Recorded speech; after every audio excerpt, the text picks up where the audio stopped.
discussion. Danny's incredibly intelligent. If you think Danny's dumb, I actually legitimately think it's a reflection of your character, right? Whoever says that, right? Not Danny. Danny's a very intelligent human. You're right. I may be more intelligent than he is. It might reflect that character. But no. I think you're intelligent. I think Dean is intelligent. I'm sure your friend is extremely intelligent. Okay, I don't think any of you guys are dumb. I don't know. I would say me and Dean are pretty dumb. I'm not gonna lie. I'm not joking, right? Danny's next level. Like, I'm not joking. When it relates to the God topic, he really is. Like, I've learned a lot of what I argue from him. Yeah. Well, now, why do you want me to talk to him? I'm trying to figure this out. Is it okay? So when do you think that will happen?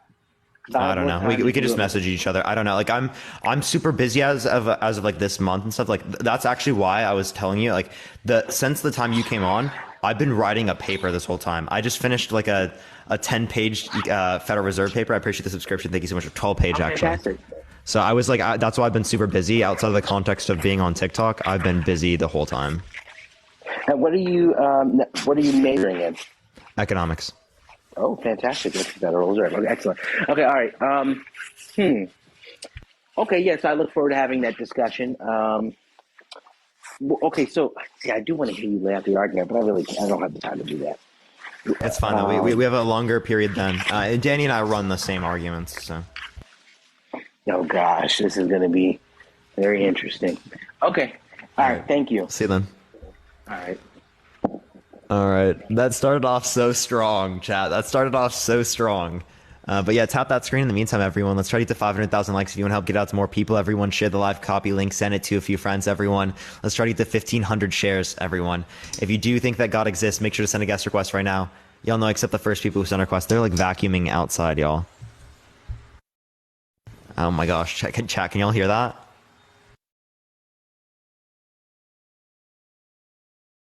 I like Parker, but he lacks wisdom. What do I lack wisdom on, Sophia? VHS, appreciate the 3 month. Thank you so much. No. Okay, perfect. Thankfully, yo, I thought y'all would be able to hear that. Barely, lol. Okay. Yo, what's up, how old are you? So are you asking me if I exist, right? Yeah. Well, my name literally is, in Hebrew, Jesus Christ. In English, that is Jason Batchelor. I am the head of the UN. That means I am the only person capable of ending the world. That makes me God. Plus, I was born dead, descended from heaven at birth on Christmas of conception. September 11th is my birthday. I was born dead. I'm an immortal God. Is this you? I cannot die because I'm already dead. God? I'm literally God, bro. You love me? The Bible talks about the future, not the past. It is prophecy as stated in the Bible for talking about now. Do you love me? I do have a wife that is of the Simon bloodline. My mom really is a pagan high priestess, making me a high priest. It's in the Bible. So how am I not God if I'm God? God, help! God, please! I need you! Please! Help! God! I told you guys I'm real. I do exist. Jason Batchelor, July, August, September, October, November. All right, let's go to the next person, everyone.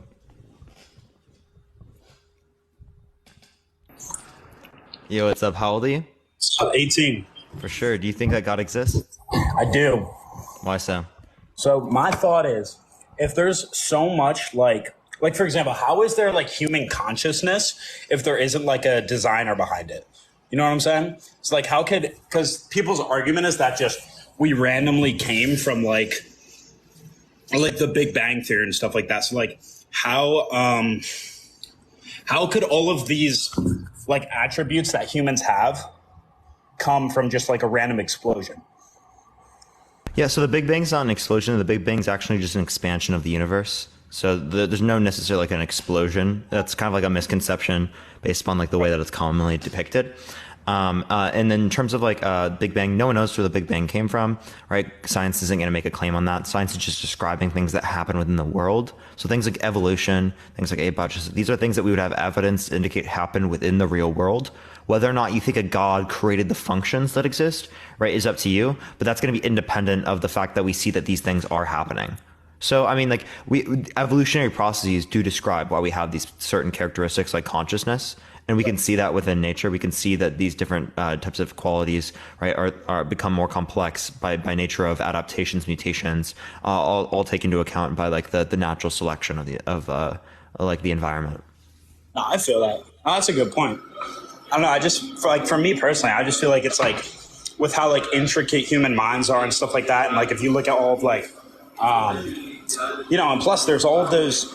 I mean, I haven't like studied too much about it to like know all the like facts about it, but with how they saw like remnants of Noah's Ark and like they found like scrolls and stuff like that. So how would you deny that was real? Like, you know what I mean? So I don't think that we have a basis for Noah's Ark. The remnants of Noah's Ark, I think what you're mentioning is the Mount Ararat thing. That those are actually like naturally occurring divots in the mountain, like anyway. And then what was the first claim you made before the Noah's Ark thing? Sorry, what did you say? What was the thing that you said before Noah's Ark? I did have a response to that, but fine tuning. You kind of brought up like, why is the world this way rather than being a different way? Why is this like complex? Right. So if complexity is going to indicate a designer, well then you believe God is complex, right? Yeah. Does God have a designer? No, you'd say no because he's eternal, right? Something that's beginning and doesn't require a cause. Well, you can also say under a naturalist model that there's going to be a natural state of affairs in which is eternal, and also cause this into existence. Okay, that's valid. And that explanation requires less assumptions because you don't have to assume a mind. You don't have to assume all-knowing, all-powerful, all good. You don't have to assume miracles, resurrection, all those things you don't have to assume, and you can still explain why we exist. So by Occam's razor, the simplest explanation, not in terms of easiest to understand, but in terms of requiring less assumptions to explain why we exist, it would be more probable to be true. But I still would say that it's not a sufficient explanation.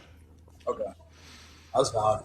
So, like, I saw this one video of this guy, and he was saying that, like, because people's argument is that there's no, like, actual, like, photographs of God or Jesus like that, but like we don't have like documentation or photographs of like Abraham Lincoln. So how could you prove that Abraham Lincoln was actually, or not Abraham Lincoln's a bad example. We actually do have, but like no, that's a terrible argument. Whoever said that's dumb. Oh. Yeah, do we have videos of Socrates? No. Do we have videos of Plato? No, right, but we still believe that they existed. Right, so like how could you like just I believe Jesus existed. I believe Jesus was crucified on the cross. I believe these to be historical facts. But what I don't believe is that resurrection is also a historical fact. Because it is the case that it's most likely that there wasn't a personal tomb. It's most likely that there was either a mass burial site that Jesus was put into or that he was left on the cross to decompose. Those were the two most likely occurrences given a crucifixion by the Romans. And you said you believe that? Like that happened? That what happened? Well, didn't you say that you believe that like Jesus was really here at some point? By the way, you can't drive on the live. It's TikTok TOS. Just letting you know. Oh, I know. I'm in the parking lot. I'm just sitting in here.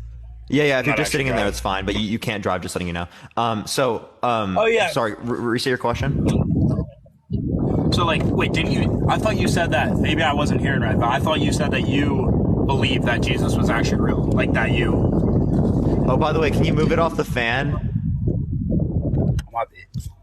There you go. It was on your fan, so we heard a background noise. Sorry, what'd you say again? No, I was just we'll just restate what you said. I think I'm lost.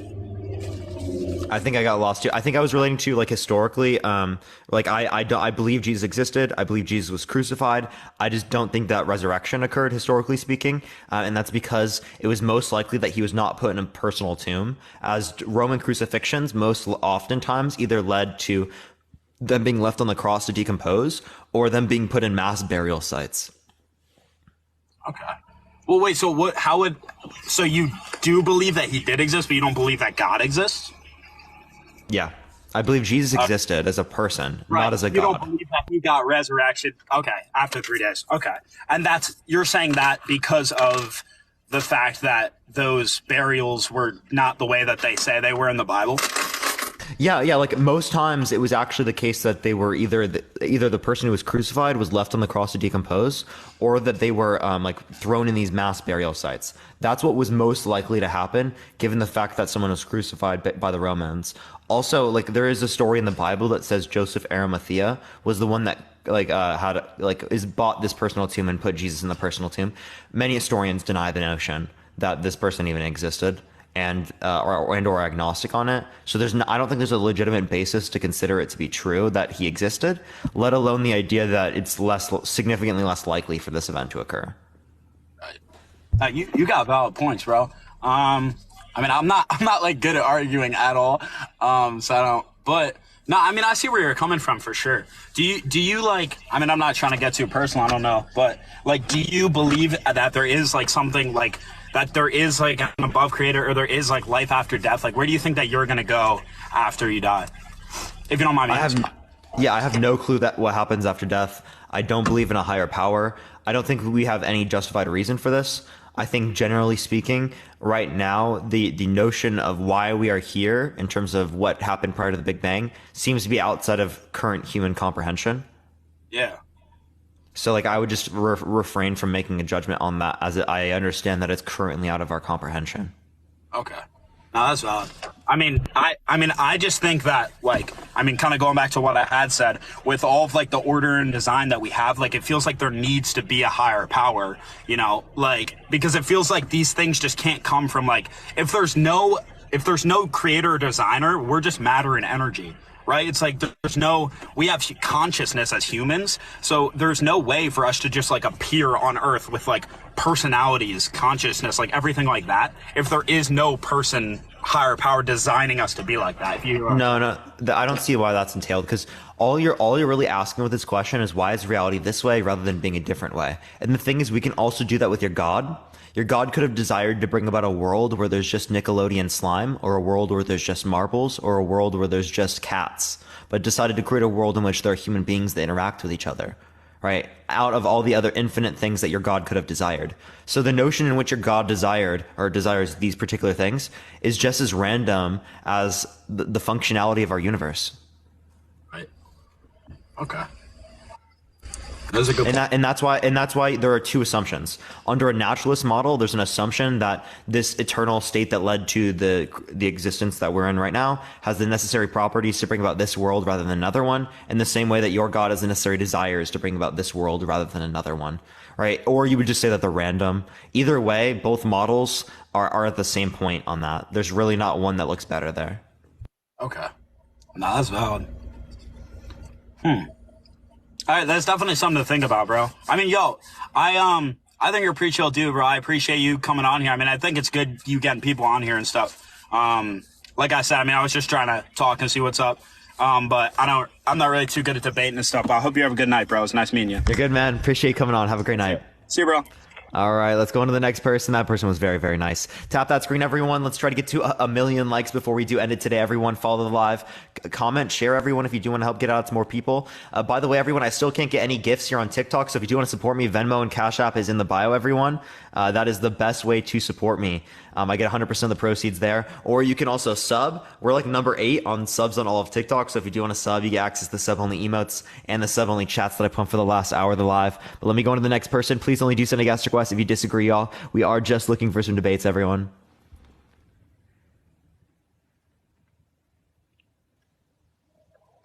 Yo, what's up? How old are you?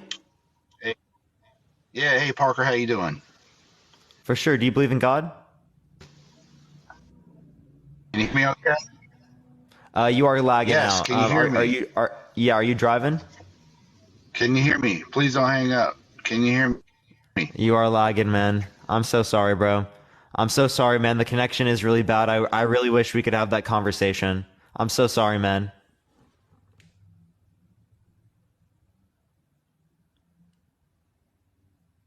Damn, I feel so bad. I feel so bad because they probably waited for a bit too, and like, damn, chat. I feel so bad. But like, it's just like the connection. I gotta keep the live moving, y'all. Yo, what's up? How old are you? Yo, I'm 28. Yeah, do you think that God exists? I think, like, from a religious standpoint, No, but like God, as in like consciousness, like what you and I are. Okay, I think they're cutting out. I think they're just saying our So consciousness like, exists. I think Do you think that. our... Okay, they're lagging as well. We're gonna have the next person. Everyone, that person's lagging really bad as well. And also, I think they're just saying consciousness. I still hear them, chat. The connection is wild, chat. It's your connection. I don't think it's my connection. Your live is lagging. Imagine it is me, chat. Imagine it is me lagging. That would be wild. Everything seems fine for me right now, so normally it's different. Yeah, I know it's not me, chat. I know it's not. No, I know. TikTok is just TikTok's like this sometimes. If it was me, I wouldn't be able to see the chat moving like normal. Yo, what's up? How old are you? Hi, I'm 26. For sure. Do you believe in God? Yes. Why so? So I believe in like energy, and like I don't think obviously energy can't be created or destroyed. And I think energy kind of created the universe. That's what started like the Big Bang, but I believe that energy is God. Does that make sense? Oh, okay. Oh, you're just a pantheist. You're just essentially redefining the natural world as God. I'm not really concerned with debating this, but I do appreciate you coming on. Okay, thank you. Thank you so much. All right, let's go to the next person. Please only do send a guest request if you disagree. That view is compatible with naturalism, everyone, and atheism. So, different notion of God. Can you hear? Yeah, chat. The reason why yeah, it's literally like they were lagging, everyone. I want Parker to debate a Mormon. Mormons never come on. Yo, what's up? How old are you? Hi, my name is JC and I am 20 years old. What's your birth year? 2003. For sure. Do you think that God exists? I do. Why so? Well, so this might be like biased, I guess, but I grew up in I guess you could say Christian home. And, grew up like reading the Bible and things. And I just believe in the Bible and what it teaches. Okay. How do you know the Bible is accurate? Like, how do you know that it relates to the reality? Well, there's been proof of Jesus, existing and, his death and the resurrection and all of that. And that's really my main thing is Jesus. That's the main reason why I truly believe in the Bible and that God, is real and created everything essentially. Yeah, so I believe that we have good evidence to believe Jesus existed and that he was crucified. All right, but we don't have good evidence to indicate resurrection or any of the miracles particularly. Okay. So that would be my view. Okay. And for the two people that keep spamming 17 in the chat, she's not 17. If you keep spamming, I'm just gonna mute you. I see what you're saying. Yeah. I don't know. I guess. I don't know. You have a good point. I guess it's just more for me a faith thing. I like the idea of being able to trust something greater than me, and I don't know. What's the difference between someone having faith in an imaginary friend and you having faith in Jesus? Well, Jesus existed.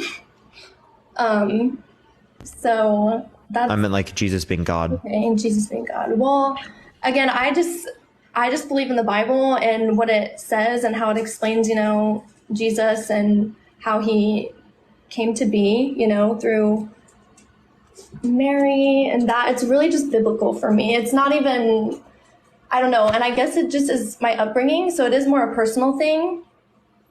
But yeah, sorry, I just saw your live and I was like, Yeah, so my thing is I just don't see a difference between these, and also Right. because the issue is with faith is that there's no belief I cannot have when I use faith. every single belief I can have, because it's just a belief in anything. There's no evidence required. Yeah. Right. So that's why I think it's not truth tracking. And I think that it's just going to be like some sort of preference. Right. And I can have a preference that my grandparents are still alive that are dead. Yeah. Right. But I mean, that doesn't mean it corresponds to reality. So it seems like even under your own worldview, you'd be just as likely to be deceived by the devil as you are to follow God. Okay. I disagree with that. Well, how do you know? Like, because like under the like a Muslim's view, right? You're probably, this is probably some sort of demonic influence, right? Yeah.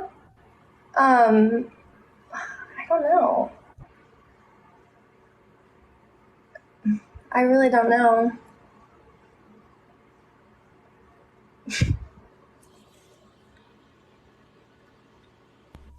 Yeah. Okay. So also, like, if I said the Earth is flat, would you believe that? I do believe that. You do believe the Earth is flat? I do believe the Earth is flat. Okay. How do you explain sunsets? I'm not. I don't know. That's scientific. I don't really. Because like, if it was flat, we would always see the sun. Like the sun's up here. It's flat, right? The sun is never going to go and get blocked. In like the firmament, and I believe, you know, in the Genesis, it teaches about how the Earth was made and how Earth, you know, came to be, and how the sun was placed, the sun and the moon, the two lights, they were placed, and people. Sorry, I'm really reading these comments right now.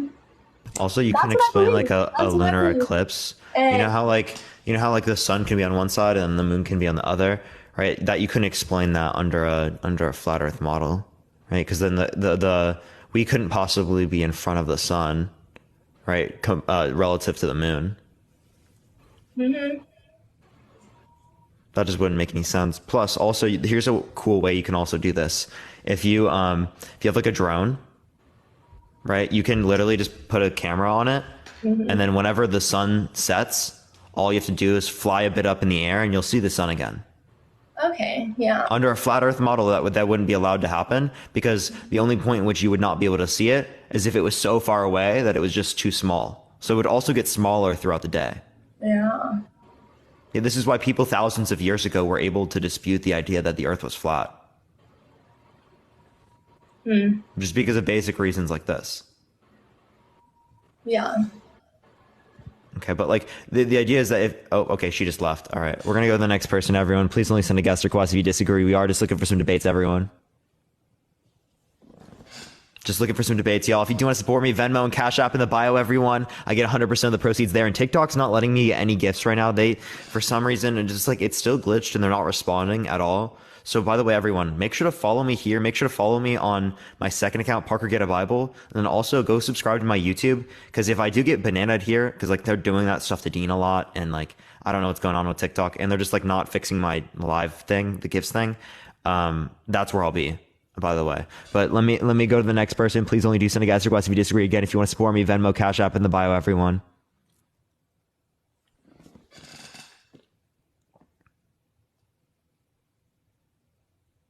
TikTok don't like you. I don't know what it is, chat. I don't know what it is. We're trying to get to the next person, though. Only do send a guest request if you disagree, everyone. Where's my phone? By the way, everyone, we've got another, I think, 2 hours left on the 2 hours left on the live, y'all. A bit over 2 hours. Bit over 2 hours, everyone. What's the second account name? Second account name is Parker Get a Bible. Yo, what's up? How old are you? 16. You got to be 18 plus to join the live. It's TikTok rules. TikTok rules, everyone. 18 plus, y'all. We're getting to the next one, everyone. Someone said demons be gone. Yo, tap that screen, everyone. Let's try to get to 1 million likes, y'all. Whoa, deep voice. My voice is... Oh, you're talking about the other person? I was like, what? My voice is not that deep. My voice is, like, so basic. All right, we're trying to get to the next person, everyone. 18 plus got an argument? So real. Okay. It's going a bit slow today to get people... I can't even speak. Get people up. It's, like, not connecting. Yo, what's up? How old are you? Hello? Okay, all right, let's go to the next person. Please only send a guest request if you do disagree, everyone. If you are like trying to debate. Yo, about nothing in particular. Thank you for the subscription. I appreciate it. Thank you very much. Yo, what's up? How old are you? I'm 25. How old are you? For sure. Do you think that God exists? I don't. I just have a question for you. All right. No, but All right, let's go to the next person, everyone. Again, only do send a guest request if you disagree, everyone. He asked it back, Lamau. I know, right? Yo, what's up? How old are you? I never answer. If someone asks me back, I'd literally never answer that.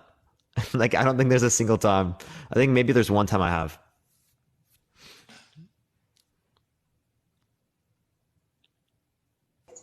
Yo, what's up? How old are you?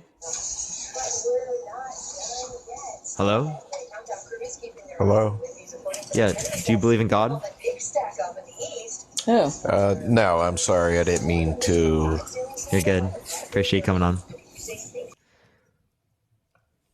Bro's just vibing. Yo, what's up? How old are you? I'm 20. Sorry. For sure. Do you believe in God? Yes, I do. Why so?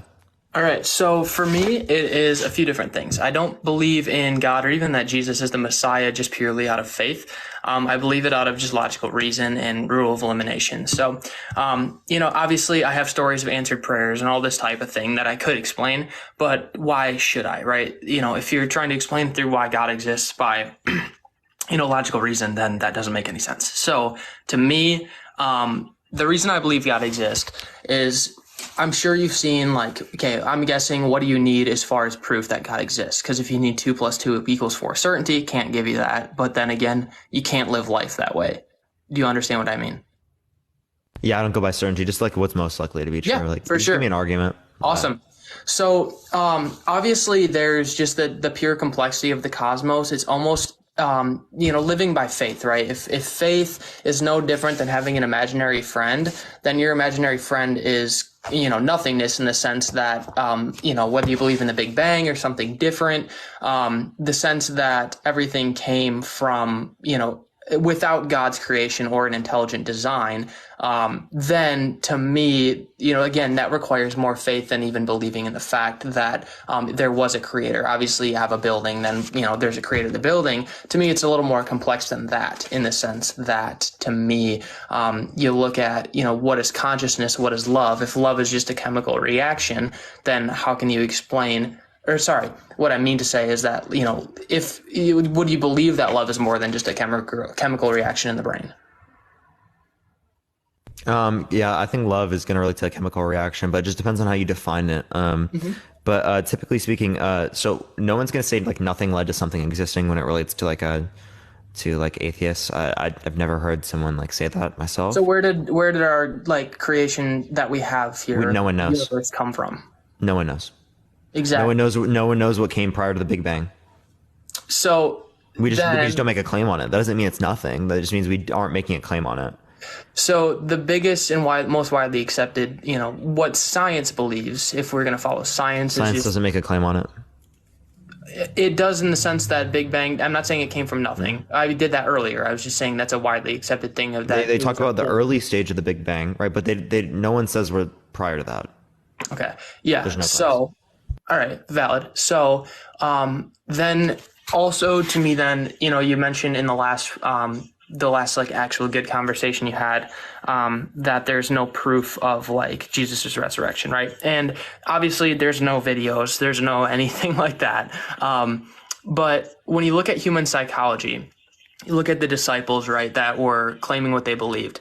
When Jesus is supposedly post-resurrection and visiting the disciples, they're like, okay, a lot of people explain it as they were either some sort of psychedelic was involved, they were hallucinating in some sense or another, whether it was drug-induced or not, or the fact that they even lied about it. If they didn't see what they saw or they were not 100% certain about it, the facts of human psychology would state the fact that they would not be willing in any sense. They would rather renounce their words than die. And all of them had horrible deaths, not to mention, some of them being hung upside down on a cross, things like that for, their claims that Jesus was the Messiah and has resurrected. So just to me, again, by logical, conclusion here, they would never back up something that they truly did not believe that happened. But that doesn't also account for the over 2,000 prophecies that have come true to date in the Bible that many other religious texts don't even prophesize over, because if it doesn't come true, then the whole Bible, or the whole religious text in general, is debunked. And you know what I'm saying? Yeah, so there are a few things I want to address here. Yeah, go ahead. So when it relates to like the martyrs, there are people who have martyred for other religions that you believe to be false. Like there's martyrs for Islam. Yeah. Yeah. Yep. So like I don't think the martyrs are going to indicate truth here. I actually think that even if you ask like hundreds of millions of Christians and hundreds of millions of Muslims would die for their faiths today, like in those same sort of ways that they died then, and they don't know for certain. They don't know for sure. They don't really know with good evidence. They just know based upon, they just claim they have faith. See, there's a difference in that though, because the difference is not in, like I would die for what I believe in, but there's a difference in dying for what you believe in and dying for what you saw, correct? Like, so if I say, what you believe you saw is what you believe in. Yeah, no, I'm not saying they believe they believe they saw it. They actually saw it, right? So because belief in fact is that's assuming. No, because the entire psychological community would disagree with you, because if they saw what they saw, then they would never be willing to die for it. If I saw someone get murdered in the woods and, a friend, you say my friend murdered someone and I saw him do it, all of human psychology, in the laws of psychology and theories even to back it up, would say that I would rather confess than die. And most people generally would rather confess that I saw him do it, it's him, than take the death for it, right? So versus, maybe I believe in God, then like, okay, well, I would still die for that because it's a belief of mine. But if I saw, people would confess even if they did see it. What's even that? If they even if it was the case that they didn't see it, they for example, right? Someone might confess to get out of torturing even though they did see something. Let's say that if it was the case, they're like, if you believe in this, or if you believe, let's say something happened in our lives, right? Mm-hmm. I said stop to you. Yeah. Right. Okay. And then someone essentially like threatened you to say, I'm going to torture you to say until you say that I didn't say that. Mm-hmm. Right. Yeah. You might say it at some point, even though you did hear it. Right. Yeah. Just because of the torturing. So I don't think torturing necessarily indicates either way. Right. In this scenario, again, I think hundreds of millions of Christians, hundreds of millions of Muslims would die in this exact same way. And even when it relates to this, it would be people that claim the spiritual experience. It's the conclusions they form from the spiritual experiences they had themselves. Yeah. Whether it be like people that would associate with like other depictions of Christianity, or people that would associate like we would say Prophet Muhammad with Angel Gabriel, right? All these different things, you're not going to accept the conclusions formed from their spiritual experience with the conclusions formed from these spiritual experiences. You do accept for some reason. Yeah. I don't see the reason or the difference between that. I also do want to touch on resurrection and complexity as well, and prophecies. Yeah. Go ahead. I don't want to steamroll. We got no, this. Go ahead, man. I'm more that the floor is open, man. I'm glad you're having me and you're open to talk about this type of stuff. That's super cool. No, for sure. So like complexity, I don't think complexity indicates design either, right? As is the case that God is complex, right? Mm-hmm. And God doesn't require a designer. And then we talked about resurrection, kind of like mine was like, my idea with resurrection is that like it's most likely that he was left on the cross to decompose, or that he was thrown into a mass burial site, as Romans most times would do those two things. And we have pretty good reason to either be agnostic on or dispute the idea that Joseph Arimathea existed.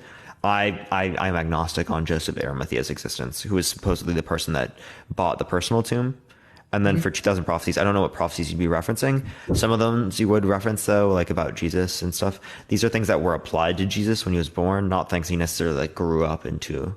Mm-hmm. So by prophecies, I mean more of like when they, for example, predate by, plus 400 years, archaeological discoveries, things as such that have been discovered in the modern day. But then also like event prophecies as well, things that would be, for example, Israel becoming a nation and actually a sovereign nation, which Israel was just a group of people, similar to how, for example, like Native Americans are today, right? They are not a sovereign country. What established the state of Israel?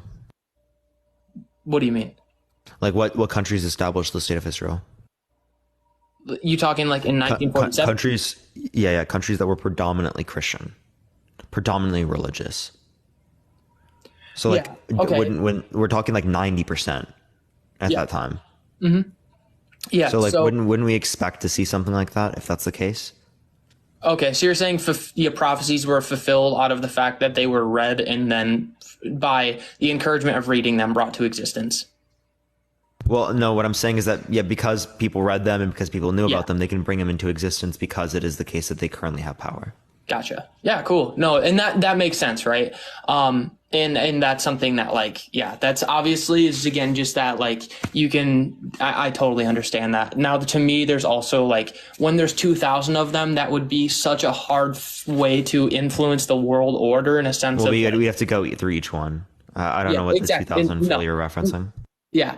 So outside of that, I guess my final kind of thing here would just be that again, the biggest question I get asked when I'm like, okay, you look at just how complex the world is and the fact that it's more likely to have a creator than to happen by chance, would be like, okay, well then who created God? Would that be a question you would ask in return or no? Well, it depends on the view, because I asked that in terms of is there a designer? But the easy question and responses, or the easy answer and responses, they're eternal, right? Something that's eternal doesn't have a beginning, doesn't require a cause. Mm-hmm. Right? But the same thing can be said for something in existence in which is naturalistic and brought about the universe, right? So it's not specific to a god within that sense, then. Yeah. So no, that's fair. So I guess the thing that it's not just that he's eternal. Have you done any research looking into two things? One, the Dead Sea Scrolls, and two, any sort of quantum physics, quantum mechanics, anything like that? I've looked very basically into both. Okay. Yeah. So I would encourage you to look into both just for the sake of knowledge. Really cool documents and theories to look through. But one thing that has been recently proved as of in the last 2 years is the existence of multiple dimensions, right? Are you familiar with that? You're talking about multiple worlds. We didn't prove it. Not multiple worlds. Many worlds theory or whatever.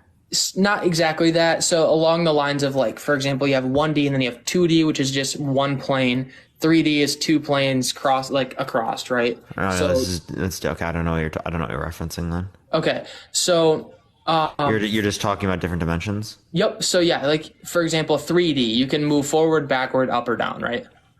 2D, you can only move forward or backward, right? So fourth dimension, you can move at any point in the 3D world. So what they've basically proved is they lose, so energy can transfer through dimensions because if you look at the way a photon behaves when it's observed or when it's not observed, it is not able to be tracked in when it's observed versus when it's not observed. And so the only explanation they have due to the laws of conservation of energy in the 3D world that we have by the laws of physics is that it is moving through the fourth dimension. So I don't believe in heaven and hell as just a place is okay, you just die and you just get yeeted up to heaven. It's not like that. It's a sense that it's both a state of being and a place in the sense that because your soul is energy, and they have proved that we have spirits through so if you look at, there is a few CIA documents. I'm not saying you should trust the CIA, but those don't come with conclusive evidence. What's that? Those don't come with conclusive evidence. Depends. But then why are you relying on the conclusive if you said you don't rely on certainty? Because conclusiveness is not... conclusive does not mean certainty. Okay, well then we could go back and forth about what the threshold to be conclusive is or not. To me, it's just more likely than not that there is an intelligent mind created behind what we do. It was, again, to sum that up, the prophecies that were fulfilled, some of them may have been intentionally fulfilled by being read, and others, maybe not.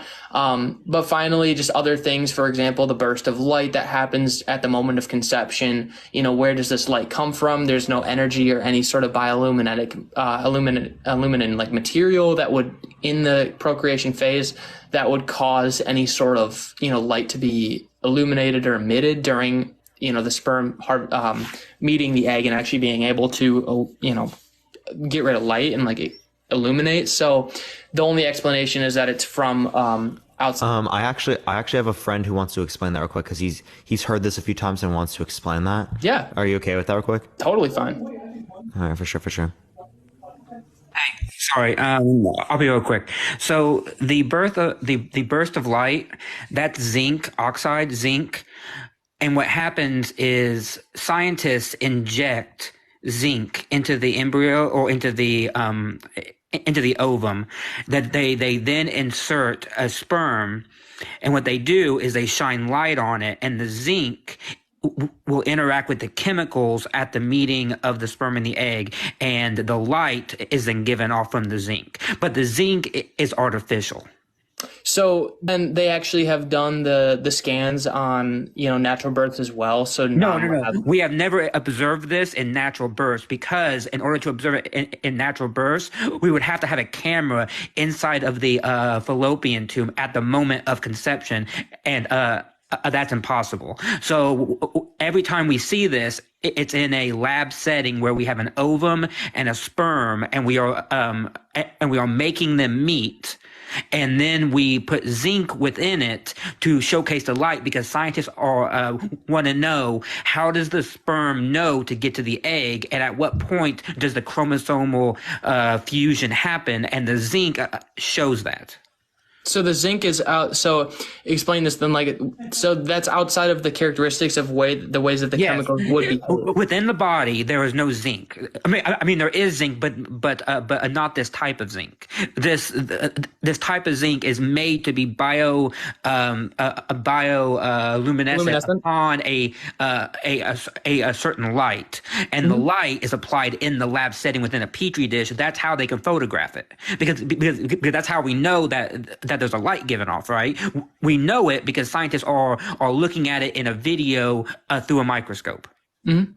Yeah.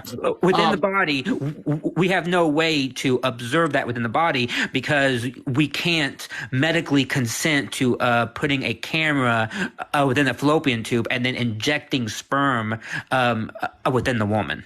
Yeah. So understood. I guess then my question is then that zinc then why considering that even the type of zinc that they have in that tissue, because I've heard that before, that it's it's zinc. Zinc is not supposed to react in that way at all with anything that's in those petri dishes. It's not purely zinc. It's a form of zinc that is melded with another type of oxide that allows it to give off. So this is not pure zinc. Yeah, I understand. I'm saying that the specific chemical that they are putting in that petri dish, well, not like literal petri dish, but you get what I'm saying. Yeah. It's not supposed to, just according to our current knowledge, when they replicate that just based on pure chemical without actual organic material. I mean, it can be replicated organic material, but without the actual. Because there's something within the ovum and something within the sperm. They have very specific chemicals, because the sperm is what's known as a very chemically sensitive. So what it does is it literally smells the egg, and that's how it's able to get to the egg. Yeah. Right. So what they're trying to figure out is, what are these chemicals? So what they do is they use a type of metal oxide that is known to be reactive to biochemicals within the body. They then inject the ovum within artificial conditions to see what that is, and by that they can isolate what chemical that is. Yeah, so what I'm saying though is, when they've replicated that chemical reaction outside of the ovum and the sperm, they can take the same chemicals that are involved in that chemical reaction and the light that's emitted and everything that happens, but when they replicate it outside of the petri dish, that light does not. Because biochemicals interact within their environment in very specific ways. We cannot artificially create eggs. Yes. That's the problem.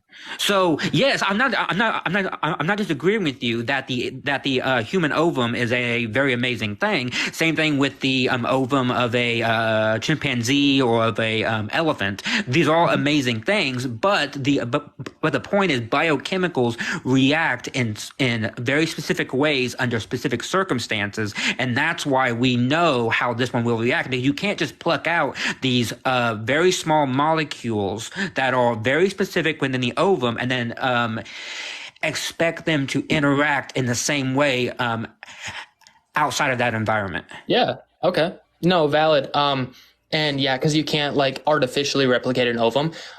They can replicate the same chemicals within an ovum, but not an actual ovum that would be like biologically alive. And in fact, and I don't know what that biochemical's name is, but we have identified it. We know what it is, and we know now that biochemical in the environment of the ovum, when it meets the egg upon the fusion of the chromosomes, that it doesn't give off light. All it does is that tells us the moment that it happens, because those two chemicals will come together, and boom, that's when we know that chromosomal fusion has happened.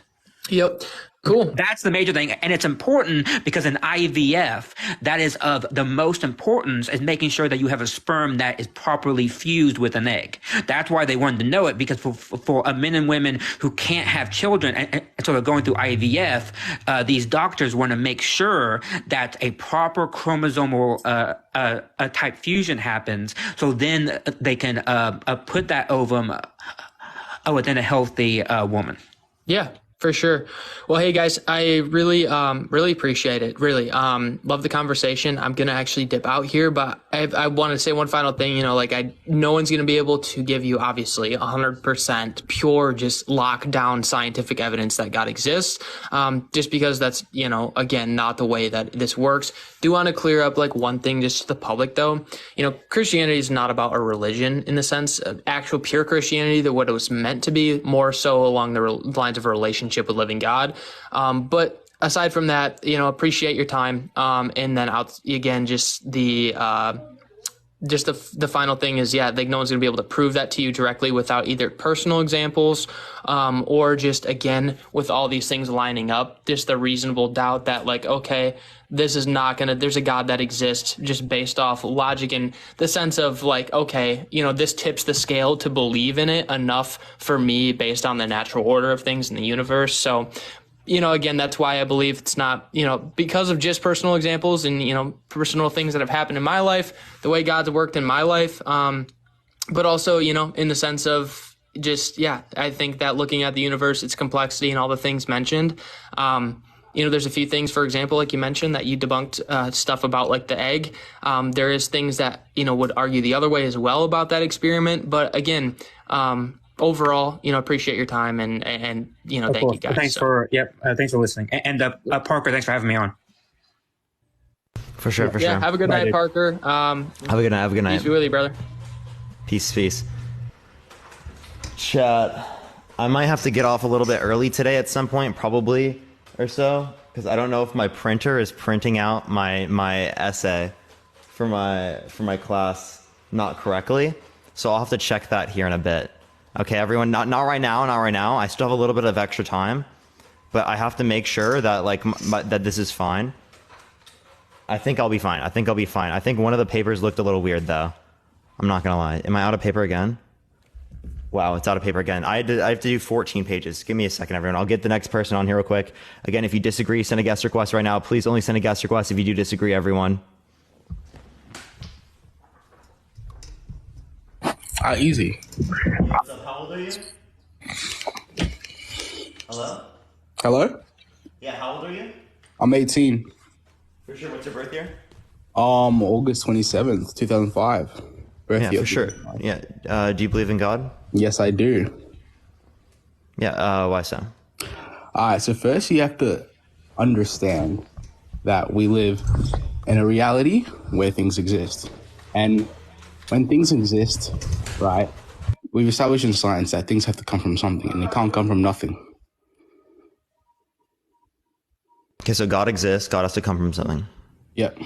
God can't come from something simply due to the fact that it becomes illogical. So we have to say God is an eternal being who, because when he creates,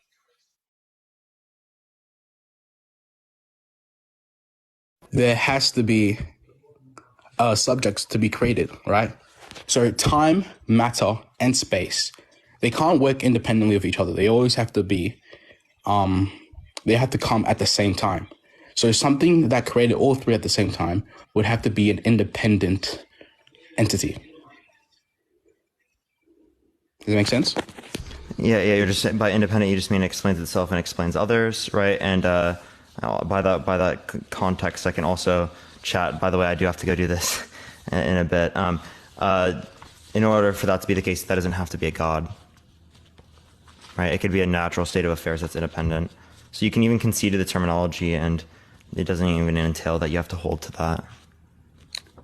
However, if you were to say that it was a natural state of a cause, it's impossible because the word natural completely defies that kind of logic. You need something that's unnatural for something natural to be born in the first place. Otherwise, it comes from nothing, and nothing doesn't make any sense. Wait, what do you mean? Say one more time. If it have to be natural. Can't the way natural works? The way the word natural works is that it comes from something. It's a step-by-step process. I don't know. I'm trying to think of the word, but it comes through motion, right? It comes. One thing happens to create another thing, and that's natural. It's unnatural for things to exist just by itself, is what I'm trying to say. The beginning. I'm not talking about the progression. For things to exist by themselves? So things that pop into existence by themselves, yes. No, they would just always exist. It doesn't pop into existence. It always exists.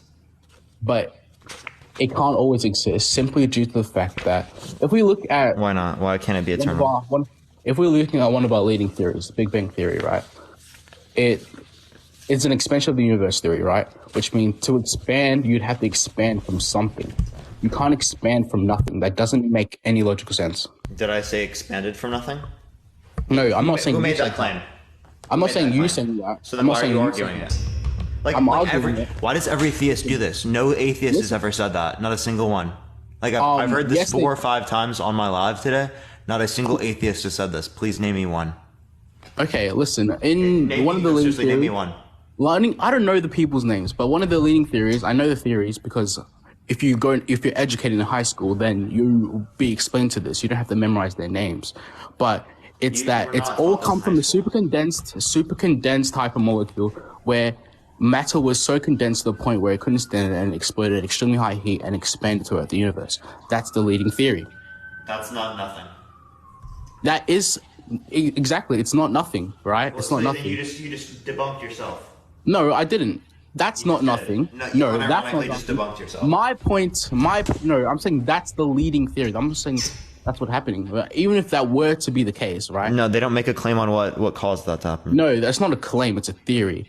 But I'm just saying it's a leading. No, it's a claim. Did I claim that? So these are claims about how things work, how things operate. No, but did I claim that the leading theory for the expansion of the universe was to be correct? Did you claim that wait, sorry, say that one more time?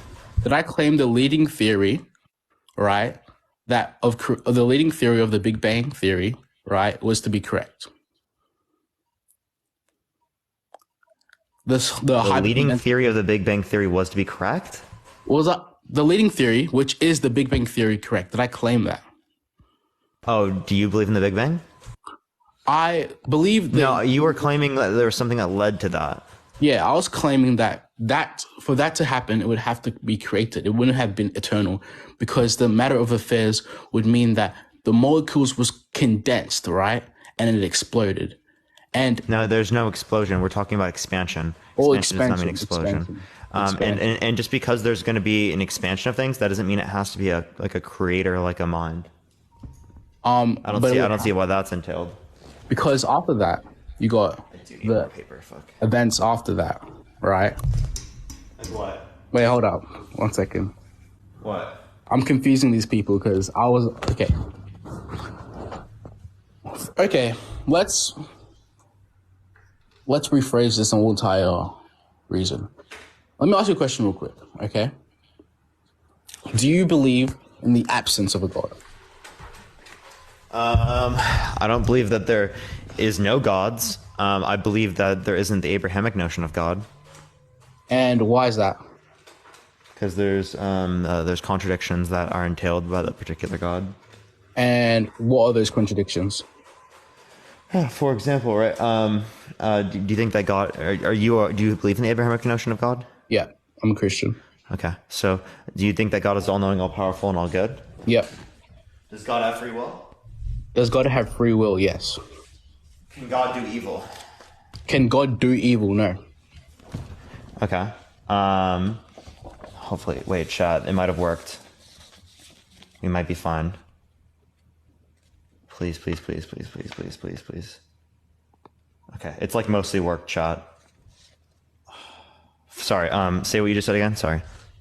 You asked me if God is evil, and I said no. Oh yeah, no. Can God do evil? You said no, right? So you can have free will and not have the ability to do evil. Yeah. Okay. If that's the case, well then I'll just ask you the question: can God create human beings that have free will that don't have the ability to do evil? Rephrase that question. Can God create human beings that have free will that do not have the ability to do evil? That do not have the ability to do evil. Yeah, in the same way that is the case for God. Yes. And there's a very simple reason. Okay. Very simple reason. So then there's going to be a choice that God has to create a world in which there's free will and evil, and a world in which there's free will and no evil. All things considered, you're saying that God chooses the world in which there's free will and evil over the world in which there's free will and no evil. No. Indicating a contradiction, because then it would be the case that all things considered, God prefers evil over no evil, which entails a contradiction, as evil is something that God has a preference against. That's like how it's defined as. However, that would be a contradiction if you didn't entail for the fact of nature, right? God's nature. Oh yeah, 1 second. Yeah, God's nature, right? As God has a nature. His nature is that of a personal being and of that of a God, right? And to be a God, he can't do evil. Like he's physically incapable of doing evil because his identity is of good. Just like a human can't become like an elephant, right? It doesn't make any sense for that thing because the state of being doesn't physically allow for that to happen, right? So, and there'd be physically like a physical contradiction in that occurring, sure. It's not a physical contradiction, but I'm just using the word physical. You're saying with reality? Like you're just trying to say there would be a contradiction with reality. It would be a contradiction with reality. If God were to be able to do evil, it would be a contradiction 100%. But God can do it. No, he can't. So God can do evil, he just never does. No, he can't do evil. Like he physically can't do evil. So if human beings physically cannot do evil, is that possible? No, it's not possible. It's not possible. Why? Because of the way, how do I explain this? Because of the way we're created, right? We're created and we were given free will, right? We were given free will, right? But our free will is not God's free will. It's a completely different version of free will. We were given the free will of a human, of a man, without omnipotence and omniscience, so we can't see or do everything. We're limited, which creates a problem where if we want to seek past this limits, we will seek to break certain rules. And that's what differentiates a human's free will and a God's free will. If you're a God and you can physically, spiritually do every single thing in the entire universe, right? You're omnipotent, omniscient. You won't be able to be evil. You just wouldn't, because like you don't have any reason to. Just like I have. What? Okay, so if you are given all knowledge to do the right thing, right? Does that mean that you're just never going to do the wrong thing? Okay, I'm explaining it poorly. It's no. Okay, in the Bible, right? God's nature. Pulse, thank you so much for the $25. I appreciate it. Thank you so much, Camille. I appreciate it. Appreciate it. Listen, no one has a reason to do evil. No one in this world has a reason to do evil. But they gain reasons to do evil, if that makes sense, right? And God, who is omniscient and omnipotent, theoretically can't do evil simply due to the fact where if you are the basis of good, anything you do will be determined good, right? Like, let's say, since he's God, right? Let's say he declared that murder was like a good thing to do. It would then become good. So he has no basis to do evil because what he claims. I can consider something evil and still do it. You can consider something evil and still do it. I'm not saying that. So God can consider something evil and still do it. Except he could theoretically, but he can't because his nature. Because then that would mean that it doesn't meet your criteria of being God because it's not good. No, because his nature is that everything he does is good. Okay, so then why can't humans' nature be that way as well? Because they can't do everything. We're limited in our being. So why doesn't God make? Why do we have to wait? Isn't God limited as well? God is unlimited. Well, we are limited. What about logic? Because listen, let me ask you a question. Is God limited by logic? God is logic. He is not limited by logic. He can create the illogical if he wanted to. He can? Okay, so God can create a rock that's so heavy that God cannot pick it up? That's a contradiction in nature. That's exactly. You said God can do things that it's illogical, so God can do that? God can do things that are illogical, but they have to be retained within nature, within his nature. That doesn't make any sense. No, it makes complete sense. It's impossible. No, it doesn't. Listen, okay, I'm using the word illogical in a sense that maybe we're thinking illogical in different sense. Illogical, as in the terms of beyond human comprehension, right? That's what I'm talking about. No, that's not what illogical means. If you're talking about logic in the terms of 1 + 1 cannot equal to 3, okay, then obviously God can't do that. But that doesn't mean he's limited to only logic. It just means that he's limited by logic. Yes, it just means he pertains to logic. He's limited by time because atemporal causation is incoherent. He's not limited by time because he created time. So how do you create something when there's no time? Because creation implies a cause and effect, right? Yes. So two different states: a state where there is no creation, and then a state where there is creation. That's time. That you literally require time to explain that, because time is going to be a change in the different states. Yes, if you are of a material being. If you're not, if you live outside, that's incoherent too. No, it's completely coherent because God is not a physical being. In the Bible, it literally says he's a spiritual being who's existed eternally. Just like you said, particles could be an eternal state of existence. God is an eternal state of existence, which means he's unaffected by time. And you can't put God in the same mindset as a human, which is a three-dimensional being, right? Because he's way outside of he's way beyond that perspective of time. If matter can't exist without time, and time can't exist without matter, because without matter, time cannot be measured, and without time, matter cannot be created, right? So he creates all three at the exact same time. If that makes sense. Wait. So again, in order to create something, it requires the notion of time, because cause and effect implies time. Yes. Okay. So if cause and effect implies time, then time has to exist in order for God to cause something into existence. Exactly, which means exactly. So again, time had to be the case, right? No, half of the things you said were true, right? Time creates cause and effect, right? Cause and effect is time doesn't create things. Well, time is an explanation of phenomena. It's a measurement of cause and effect, okay? And for time to exist, cause and effect has to happen simultaneously. So just God creates them simultaneously. It's pretty simple. Some things cannot be made without the other. They have to have their counterpart, otherwise they can't be measured. They have to have their counterpart, else they couldn't be measured. What do you mean? Like okay, so God exists alone, is God all good? Pardon? Is God all good? Yes, God is all good. Is there evil? In the If world? God exists alone. If God exists God alone, is exists there alone? evil? No. So there doesn't have to be the opposite of good in order for there to be good.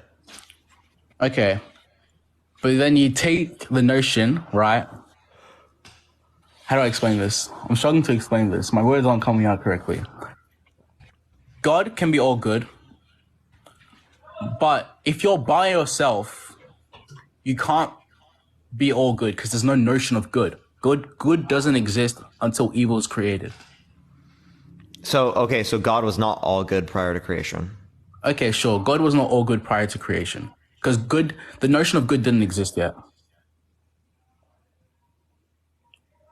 God was not all good prior to creation because the notion of good didn't exist.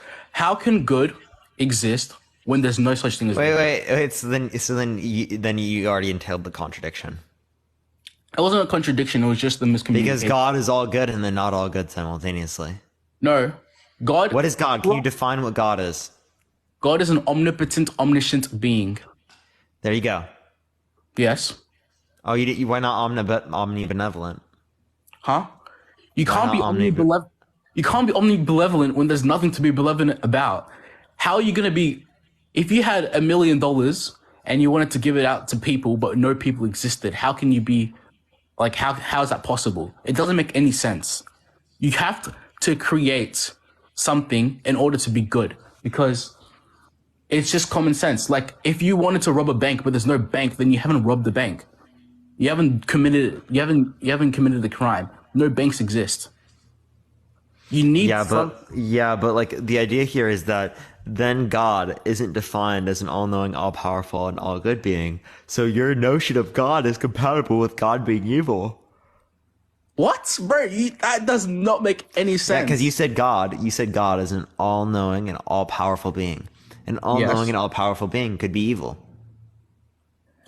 It can't be evil because you decide what evil is. No, but like, what's the issue with it being evil? The issue with it being evil is because God claims himself not to be evil. God could claim himself to be evil, right? If God claimed himself to be evil, then we sit here and be talking that he's evil, but he didn't. So that's like irrelevant. God doesn't exist under your view, so. Well, God does exist under my view. Are you serious? Yeah. Listen, because it would entail that God creates a world in which God has a preference against. Brother, that doesn't make any sense. What I'm telling you is that prior to creation, there's no notion of good and evil. After creation, God can become all good or all evil, whatever he decides to, because the notion has been created. That there's no notion of good and evil if there's no notion. Can you give me any place in the Bible where it says this?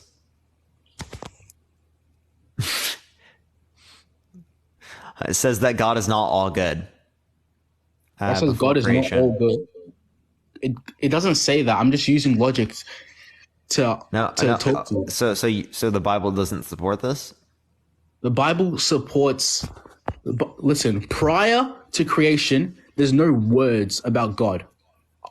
There's no words about God. There's not a single thing that says anything prior to creation about God. The first sentence in the Bible is in the beginning, which creates the notion of time. So prior, we don't know a single thing. I mean, you can question that in the first place, but go ahead. No, because if you look at the Hebrew, the first sentence of the Bible is in the beginning, God created the heavens and the earth, which means God created something, and that's when the notion of all good and all evil began, because there was creation. You can't become God all good. You can't become. I'm blanking. Is there evil in heaven? No. No, is it free will? Depends on it depends. But yes, for the most part. Yeah. On the being. Is heaven better than earth? Is heaven better than earth? Yes. If you're talking in terms of sin. Do aborted babies go to heaven? Do aborted babies go to heaven? They do, actually. They do. So aborted babies who never experienced anything on earth go directly to heaven, i.e. they didn't have to experience things on earth in order to reach heaven or a better state of affairs, indicating that it's logically unnecessary for us to go to earth in order to reach a better state of affairs in heaven, i.e. ending with a contradiction, as God could have just put us in heaven in the very first place. That would have been a better possible world than we are here now. So that would just reject the idea that God created the best possible world when we exist in this world, because there's a better possible world, and if there's a better possible world, then it couldn't possibly be the best possible world, because there's nothing better than the best. Stuff like that. So there's a contradiction there. It's not a contradiction, there's an exception to the rule. Yeah, it's a contradiction. No, it's not. What do you mean it's an exception to the rule? What do you mean by that? Okay. Earth, right? As human beings, we're created and we're born here and we reproduce, right? God created humans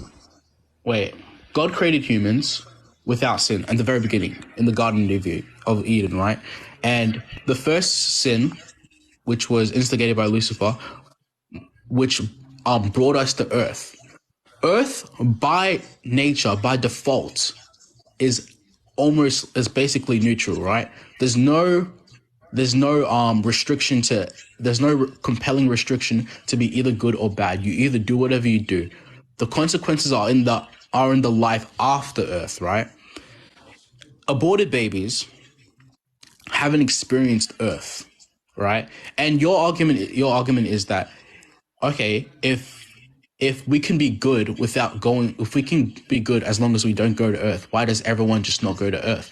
It's because God wants us to live a life of free will. Aborted babies never had that life of free will. They didn't get to choose to be good. There's free will in heaven. And also, and it's still better for them, right? Because heaven's better than Earth.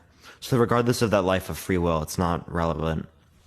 No, it's completely relevant because that life of free will. No, because God created His creations to work with Him. An unborn baby, an aborted baby cannot worship Him, and it's just simply lived a sinless, tragic life, right? So it's unable to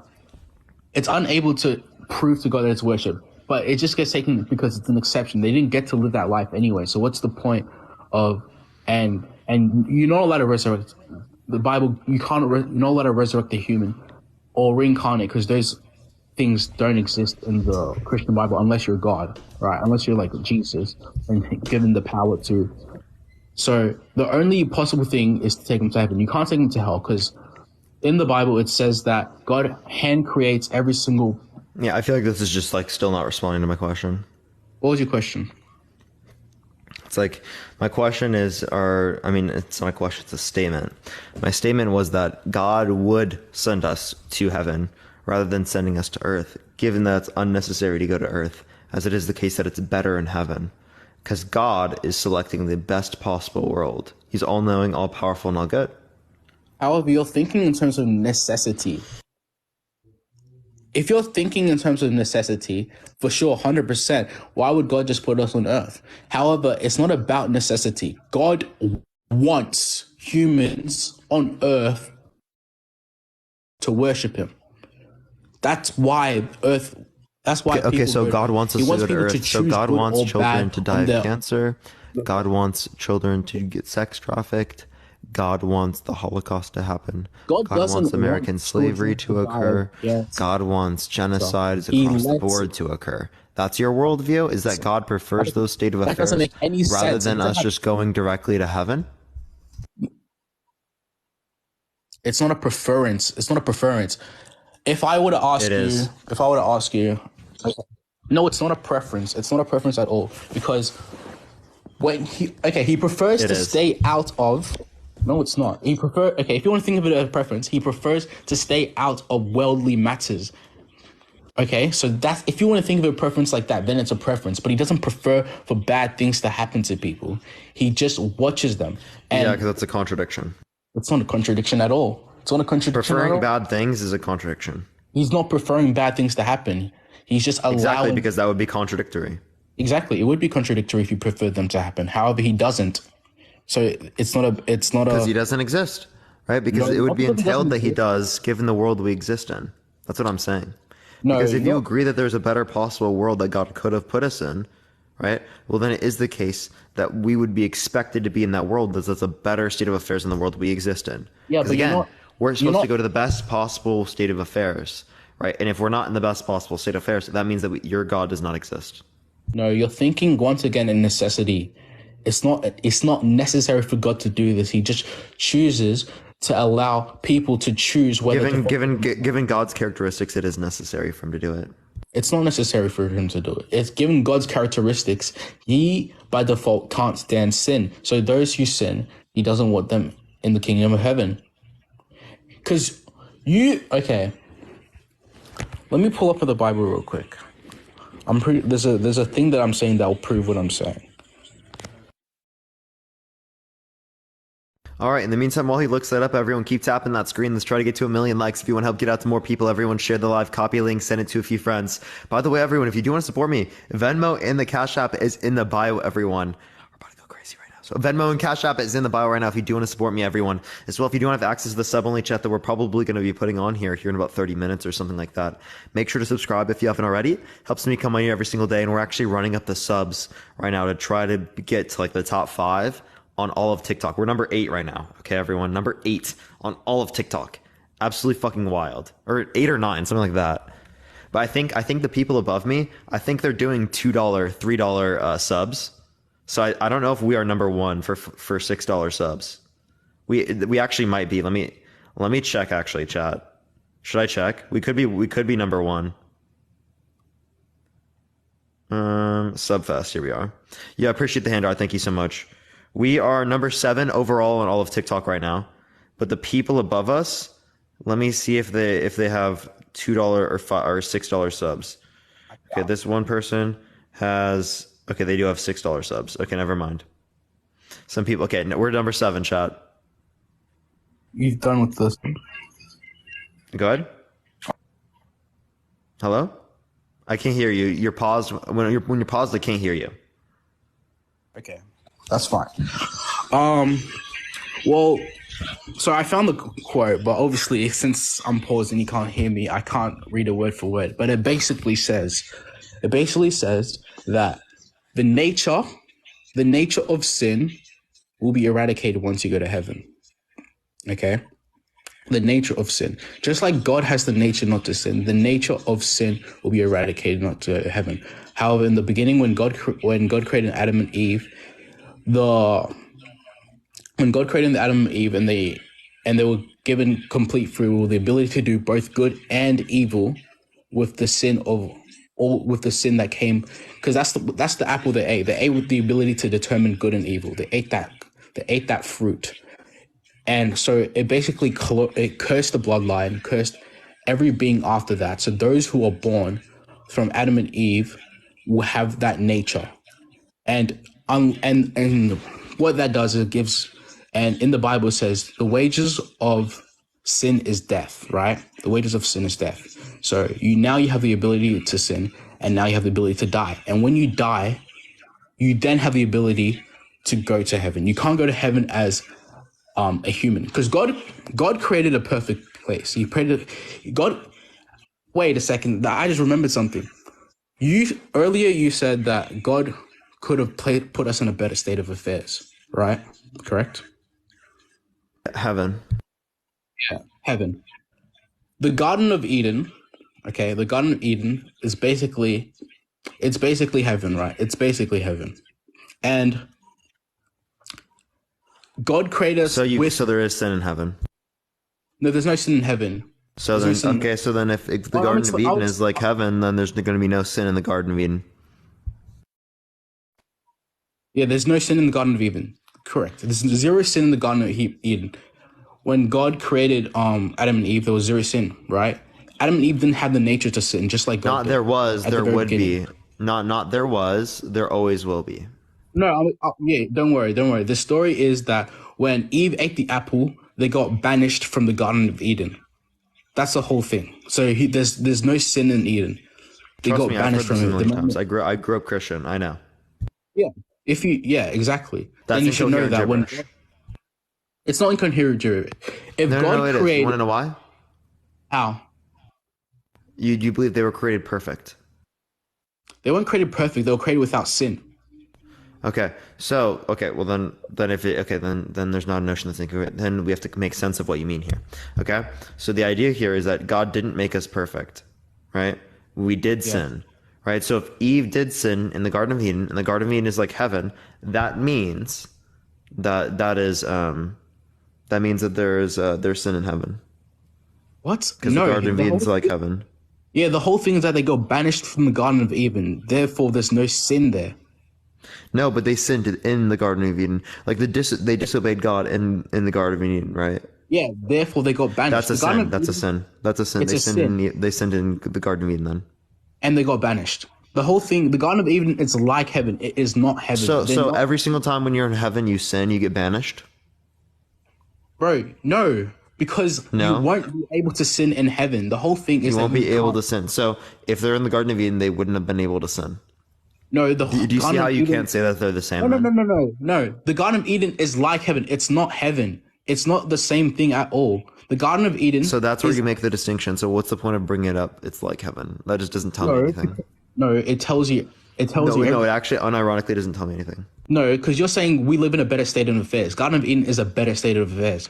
No. I'm saying that heaven's a better state of affairs than Earth, right? We could have gone to heaven directly rather than going to Earth, as it is the case that there are aborted fetuses that go to heaven that are not sent to Earth. Yes, however, that doesn't change anything because it doesn't change anything because it does. Your point is that we could have been created without the nature to commit sin, and we could have been born in a better state of affairs. And the Garden of Eden is that such place where there's no sin, there's no nothing. However, God gave one rule: humans not to eat the apple. They ate the apple. They instantly got banished to Earth. So they had to disobey in the Garden of Eden in order to be sent down. So they did. There is sin in Garden of Eden. It just doesn't stay for long. It's temporary. It's instant. They instantly got sent. They instantly got banished. And the Garden of Eden is basically an extension of heaven, right? It's an extension of heaven. If you want to think of it, it's almost like an experimental ground. But it's not heaven. Okay, so my point is that God could have sent us directly to heaven like he did the aborted fetuses. Why did he not? Why did he not? It's because we're born cursed. We're born with the curse of sin. God's the only one who made us cursed. Why couldn't God uncurse us? He does. Okay, then we don't need to do it based on resurrection. Just send us straight to heaven, please. He does uncurse us if we give our life to Jesus. That's the whole point. Send us straight to heaven. The aborted fetus didn't have to do that. He does send us straight to heaven after we die. We can't go to heaven alive. The aborted fetus didn't have to do it. So why does anyone else have to do it? Because they died without sin. They died sinless. They just died. The whole point is that the idea is that they would have never sinned. So if I was never sent to earth, I would have never sinned. Yes, but there was birth that people were born, right? People were born. So you have to live a life if you're born. That's the whole point. You're saying that, okay, why does God just delete humanity from earth and just spawn them in heaven? But that doesn't make any sense because humans have to be born. Again, we could be born in heaven. We can't be born in heaven. Aborted fetuses were not born, by the way. We can't be born in heaven. Aborted fetuses were not birthed. They die in the womb. That's the whole point. Abortion is eliminating life from the womb. So that means they're dead. If there was a spirit there, they died and they went to heaven. That's the whole point. You can't go to heaven with a physical body. If that was the case, all the dead people, all the dead bodies that we'd see would just disappear. It doesn't make any sense. You have to die to go to heaven or hell. Okay, so no, because that's how God set it up. God could have just set it up to send us directly there. But he can't, and he doesn't. Well, he can set it up like that. He can, and he will. So why doesn't God set it up so we just directly go to heaven rather than going to the shithole? He does, but he does set it up. He just wanted everyone to go through the hell on earth first. No, he just wanted people to decide to worship him or not. Yeah, you can decide that in heaven as there's free will. You could. The aborted fetus got to decide that, right? He didn't decide that. The person who decided that was the parent of the Did the aborted fetus get to decide? The aborted? No, he didn't. No, they don't get to. So it doesn't matter whether or not they decide. No, because the aborted fetus was died through. They still lived. They still technically existed on Earth as a fetus. However, they died. but they didn't experience anything. So the experience on Earth is not necessary for the greater good of heaven. But the experience on Earth comes simply due to the fact that you're born. Necessary, it may not be. No. Experience can come before birth. If you're talking about necessity, the experience isn't necessary to be heaven technically. But then you just be a robot. You wouldn't have free will. You need experience to determine your own. Just like how you're debating with me, that comes with experience. You're experiencing your worldview, and you've experienced to go. I've been able to gain knowledge through experience, but knowledge can not only be accrued just through experience, but it can also be accrued innately. As God writes morality into your heart, as God has innate knowledge about every single proposition, right? So experiential knowledge is just not necessary. All you would need is propositional knowledge, and God can give you that propositional knowledge just innately. Yeah, and that's what we call robots.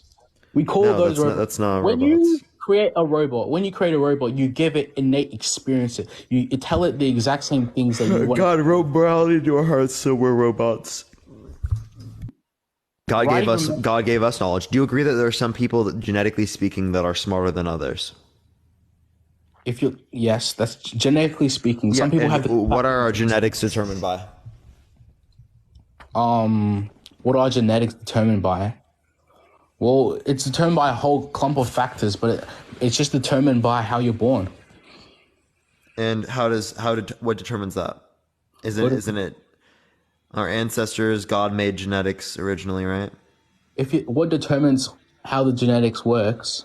Then it just depends. Like how the genetic works? Yeah, that's God, right? All the functionalities of genetics are determined by God. If you're talking about the functionalities, yes. But that doesn't determine. Yep, the functionalities of genetics. So all of these genetics are determined by God. They're not all determined by God. The initial processes are determined by God, but everything after that is just a continuation. But how they interact with each other is also determined by God.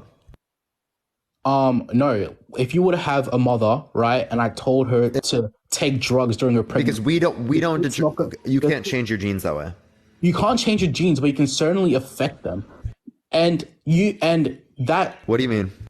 If I were to tell a pregnant mother while she's pregnant, drink a ton of alcohol, and the kid doesn't turn out all right, it's affected. The kid becomes affected by the decisions of the mother. If I were to tell a pregnant mother to drink, if I were to tell a pregnant woman, right, to drink a lot of alcohol and take drugs during her pregnancy, and the kid comes out. That is not your genes. That's not your genes. That's not your genes. But you're saying some people genetically predisposed to being smarter than others, and your genetics morph. They mutate depending on the environment. That's not how mutations work. Mutations are so that would be okay. So there can be responses to environmental conditions, and because they're more likely to survive given those environmental conditions, that trait will be more likely to exist. Does that make sense? Yes, but I'm not talking. Maybe the word mutation was wrong, but I'm talking about how your genes can completely be affected by the actions you take. In what sort of manner? Okay. Like I explained before, if you were to drink a lot of alcohol, the kid wouldn't turn out all right because the genes would be modified. So wait, hold up. This doesn't modify your genes. It might modify which ones express. That's exactly what I mean. No, but that doesn't modify your genes. Do you understand what I'm saying, though? You have to have those genes already in order for it to be expressed in that way. I get what you're saying. You're saying that so actually, it's all going to relate back to God. Even if you're trying to relate to epigenetics, it's not going to get you around this. It's all going to relate back to God because it is the case that those genes had to have existed prior. Yeah, they have to exist Yeah, from God. prior, but you're saying that some people are genetically predisposed from God. If you're talking about from God, then and if you're Adam and Eve were the first, and we were using Adam and Eve as an example, right? And they created a human being. Every single other human being after that would become from a completely different set of instructions. Like it would be from the same original set of instructions, but they've all mutated, they've all modified, they've all changed, they've all been expressed differently due to environmental factors and other such. Wait, hold on. Like, No. yes, No. from God. No. Changes do not happen to your DNA sequence. That's not how epigenetics works, okay? It is simply, I'm pretty sure it's simply about how, like, it's read, right? How the information is read by your body. And again, all of these things, when it relates to the particular genes that exist, are going to be derivative of your God. Yeah, And by the way, you're lagging a lot, man. I don't know what's going on with you, bro. But chat, we might have to go into the next person here pretty soon. exactly. That point doesn't. If you want to help get out to more people, everyone share the live, copy link, send it to friends, tap the screen. Let's try to get to 1 million likes as well. If you do want to support me, Venmo and Cash App is in the bio, everyone. I do appreciate everyone who's Venmo and Cash Apping everyone. It's definitely helpful whenever TikTok takes away my gifts abilities. And I have no clue what we're going to get in response to this, everyone. All right, let me summarize before we finish. Steph, thank you so much for the $20 Venmo. Thank you so much, Steph. I appreciate it. Your whole original point is that God cannot be benevolent. He can't be all benevolent when there's no creation, right? Or he can choose to be all benevolent or all evil, all right? No, that's not my point. I'm talking about how the fuck you got that from what I said. Your first point, your ethics point, the beginning to our No, my point was, can God choose to do evil? And your point was that God cannot. Yeah, he cannot. Okay, so there can be human beings that have free will and cannot do evil. There cannot be human beings. Wait. Rephrase that question. What? There can be human beings that have free will that cannot choose to do evil. That cannot choose to do evil. There can be human beings. Okay. And my answer to that question is they exist. They did exist until they got cursed. That's my answer. The whole thing makes sense. By sinning, by disobeying. But the whole thing. Where did that come from? Because they can't sin. How can they sin if they already can't sin? They can't sin. They ate an apple that gave them the nature to sin. The apple gave them the nature to sin. Why does that apple exist? It existed because God decided so. There you go. Yeah.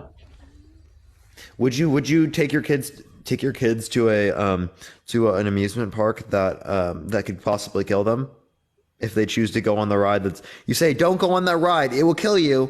Would you do that? That doesn't debunk anything. No, I'm just asking, would you do it? Would I do it? I wouldn't do it, obviously, but that doesn't necessarily mean that God has to. No, it sounds like an abusive parent, doesn't it? You're using a human analogy to determine the experience of an omnipotent. Human analogy. You're just trying not to engage with reality. What are you talking about? Engaging? You're trying to have your preferences and your delusions, and you're trying to get everyone else to believe in them, right?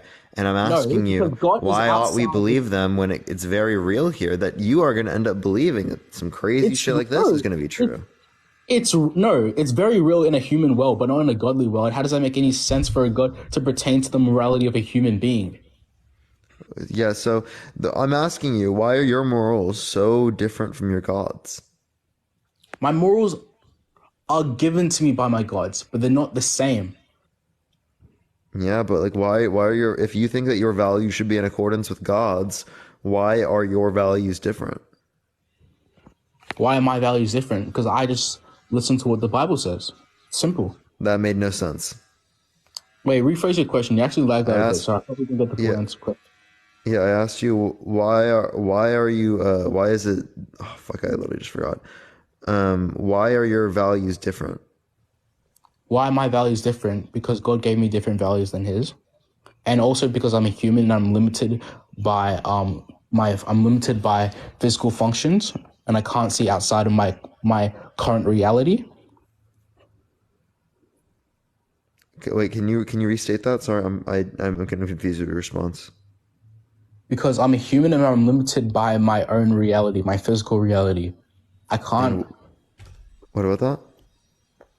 Like I can only do so much as a human being, and I have to interact with other human beings. So I have to have a different set of morals. Then you have to have a different set of morals because you interact with people. If you were right, if you're a baby, like a 2-year-old, your set of morals is not going to be the same as someone who's lived an experienced life. It's completely different. If a baby because God made it that way. Yeah, first God of made all, it God made it so that there's a function so that if you go through an experience, you can learn something from it. Exactly. Secondly, it is the case that God gave you some innate knowledge about morality. Yes, right? But God, what I'm saying is that God could have given you all of that knowledge that you gained from experience, right, through innate knowledge. Like, for example, right, like, you know how many experiences I had to go through that were like, were bad to be able to understand, like different things about how I should act. I could have known these things without going through the experiences. I didn't have to go through all that pain of all these different experiences of getting my emotions hurt or stuff like that to be able to learn these things, because God could have just given me the knowledge from the first place. Yeah, but then you aren't able to experience life as it's meant to be experienced. What do you mean meant to be experienced? You're just saying intended. So is God intending for us to go through pain? Does God want us to go through pain? God doesn't want us to go through pain, but he wants us to learn from our experiences. And yeah, but why can't we learn from other things other than experiences, given that experiences entail so many painful aspects? Because God decided that's the best way for humans to experience life. Yeah. So God just wants God's best way is that involves us, going through so much pain. At the end of the day, all of these questions doesn't pertain to God's what's it called, analysis. You're pertaining it to his. They do. Okay. And the reason why they do. You're pertaining it to his why doesn't he just do this when it's just so much easier for us? I'm asking you in that way because I want you to think. Okay. No. Yeah. I get. I don't know why are you trying to tell me what I'm trying to get you to do? No, I'm saying I get exactly what you're trying to say, but I'm just saying. No, you don't. Right? Let me clarify. The point becomes invalid because we cannot think what God is thinking. It doesn't matter why doesn't God just make it? Why doesn't God just do this? Why doesn't God just do that? He has his own reasons. Like, it's not something that if someone is omnipotent, omniscient, they have their own reasons for things. They probably thought of that. Like, it's not that, because that's why I'm saying it's all irrelevant, because at the end of the day, the only question that can solve all these issues is if he exists or not. It's not about that his benevolence doesn't exist or does exist, or why doesn't he do this or why doesn't he do that. Because at the end of the day, all of those don't matter if his personnel doesn't exist. So even if you say that, if he does exist, then the question to your answer completely changes. The question, the answer to your question completely changes. The answer could be like, he just felt like doing it. He is God. He decides what good and evil is. Therefore, it's pretty simple. What you're not understanding is what God feels like doing, and what God wants to do in this scenario is for there to be children that are raped, for children to die of cancer, for there to be child sex trafficking, for there to be the Holocaust, for there to be American slavery, for there to be slavery across the entire world, for Pete videos to grape children, for other grapes to happen, right? That is literally war, all of that. All of that is what your God is then preferring. He's not preferring. Let me please finish. Can I please finish? Can I please finish? Can I please finish? Okay. Finish. Okay, so that is what your God would be preferring. So I know I'm posing this as a question, right? But it's not a question. This is a contradiction because it's already entailed within your religion that your God is against these things. Okay, so if I know that your God is already against these things, and we see them within reality, and that given what God's preference or God's abilities are, that it would say that God would prefer these state of affairs, that tells us that your God doesn't exist, as it would entail a contradiction, that God prefers it and then doesn't prefer it simultaneously. That completely invalidates the whole point of humans having free will. If a human has free will and they get to choose between doing good and evil, evil will exist. It's just common sense. Okay, so why do they do evil? Why do they do evil? Because they have the choice to do it. Okay, so is God going to do evil given the fact that he has the choice? God doesn't have the choice to do evil because he is good. The whole point is that since he is God, he decides what it is. And if he decides that... Yeah, but he decided it. He decided that things like grape is wrong. He decided things like sex before marriage is wrong. Yes. Right? He decided those things. Okay, so if he does those things, they're still bad, even if he did them. Yeah, even if he did them, they're still bad. Okay, so the idea is that, again, you saying that God is good doesn't evade you from the idea that God still can choose to do evil. He just chooses not to. Or if he can't do evil, well, then it is the case that you can have free will and not have the ability to do evil, which then, either way you answer this question, you understand that it's still going to entail the contradiction. Yes. Like you're acting like I'm saying it's evading free will. Free will, either you care about free will or you don't care about free will. Either way, if you care about free will, right, it is the case that you can have free will and no sin. If you don't care about free will, well, then it is the case that sin's just not going to make sense to exist, right? So either way you go, it is going to be a contradiction. Oh, but either way you go, there's clear answers for both of them. So God comes through. There are not clear answers for both of them. Okay, if there were, I wouldn't be asking this question to you right now. No, trust me. No, because listen, if God, He's morality as a God is not the morality of a human. So the whole point is that if he decided that rape is evil, right? And rape, R-word essay, please. Oh, yeah, my bad. If like grape was to be evil, right, and he did something like that, it would be evil because he declared it evil. But if he declared it good, then it wouldn't be evil anymore, because that's the whole point. The whole point is that if you're God and you can decide... Yeah, but we already know what God has declared when it relates to this scenario. Okay, since we already know that God has declared when it relates to the scenario, yes? If he were to do it, then he can technically choose to be evil. However, it's not possible because he doesn't have the nature to sin. The whole thing is... He would never do it. You're just saying that God has the ability to do evil, he would just never do it. No, he doesn't have the nature. He doesn't. It's impossible, right? It's impossible. So then humans can just not have the nature. They can, and they did. Just make it so that humans have nature to do good. They can. They did have the nature to not do evil, and then they ate the apple, and then the whole bloodline got cursed. Therefore, anyone birthed from a human will have that nature, just like anyone. Just like every human. You're saying the nature to sin. So like the idea is that again, we could have just been created with the nature to do good, and then it would have never been the ability for Eve to sin. We did have the nature to just do good, and then he ate an apple that allowed us to... No, because then again, it would have been in Eve's nature to do the right thing and to not sin. Yes, no, the whole point is that they didn't have the nature. They ate an apple that gave them the nature. It wasn't an inclination to do this because it was bad. She didn't even know it was bad. When she ate the apple, all she knew is that don't do it because God said not to do it. She didn't know why not to do it. When she ate the apple, right, she understood the reason why. So then God's issue here was that he didn't give them knowledge before. Yes, if you want to think of it like that. So wait, so then God fucked up. Listen, God did give them knowledge actually. God told them not to do that. You just said that they were ignorant, so they did not have knowledge. Yeah, and I'm retracting that statement because I said it on impulse. But the whole point is that God gave when the apple has the nature to become evil, right? The apple gave them the nature to become evil. God told them not to eat the apple, so all they didn't want to eat. They got deceived to eat the apple. Therefore, they ate the apple, and therefore they understood morality of sin, the morality of wrongdoings. That's the whole point. I'm so confused. No, I don't know what your point is with that. That's not my. I don't have a point. It's just how it is written in the Bible. That's the point. It's not a point. The whole thing is a statement. Everything that I've said is just the events that happen towards sin occurring to humans. That's the whole thing. I'm just repeating what the Bible says. I know, and I've heard this. That's why it's not responding to my question specifically. But your question is why weren't they just created to not sin in the first place? And I'm saying they were until they ate the apple. If they were, then they would have never eaten the apple. That's what you're not listening. Like, no, you're literally like, please.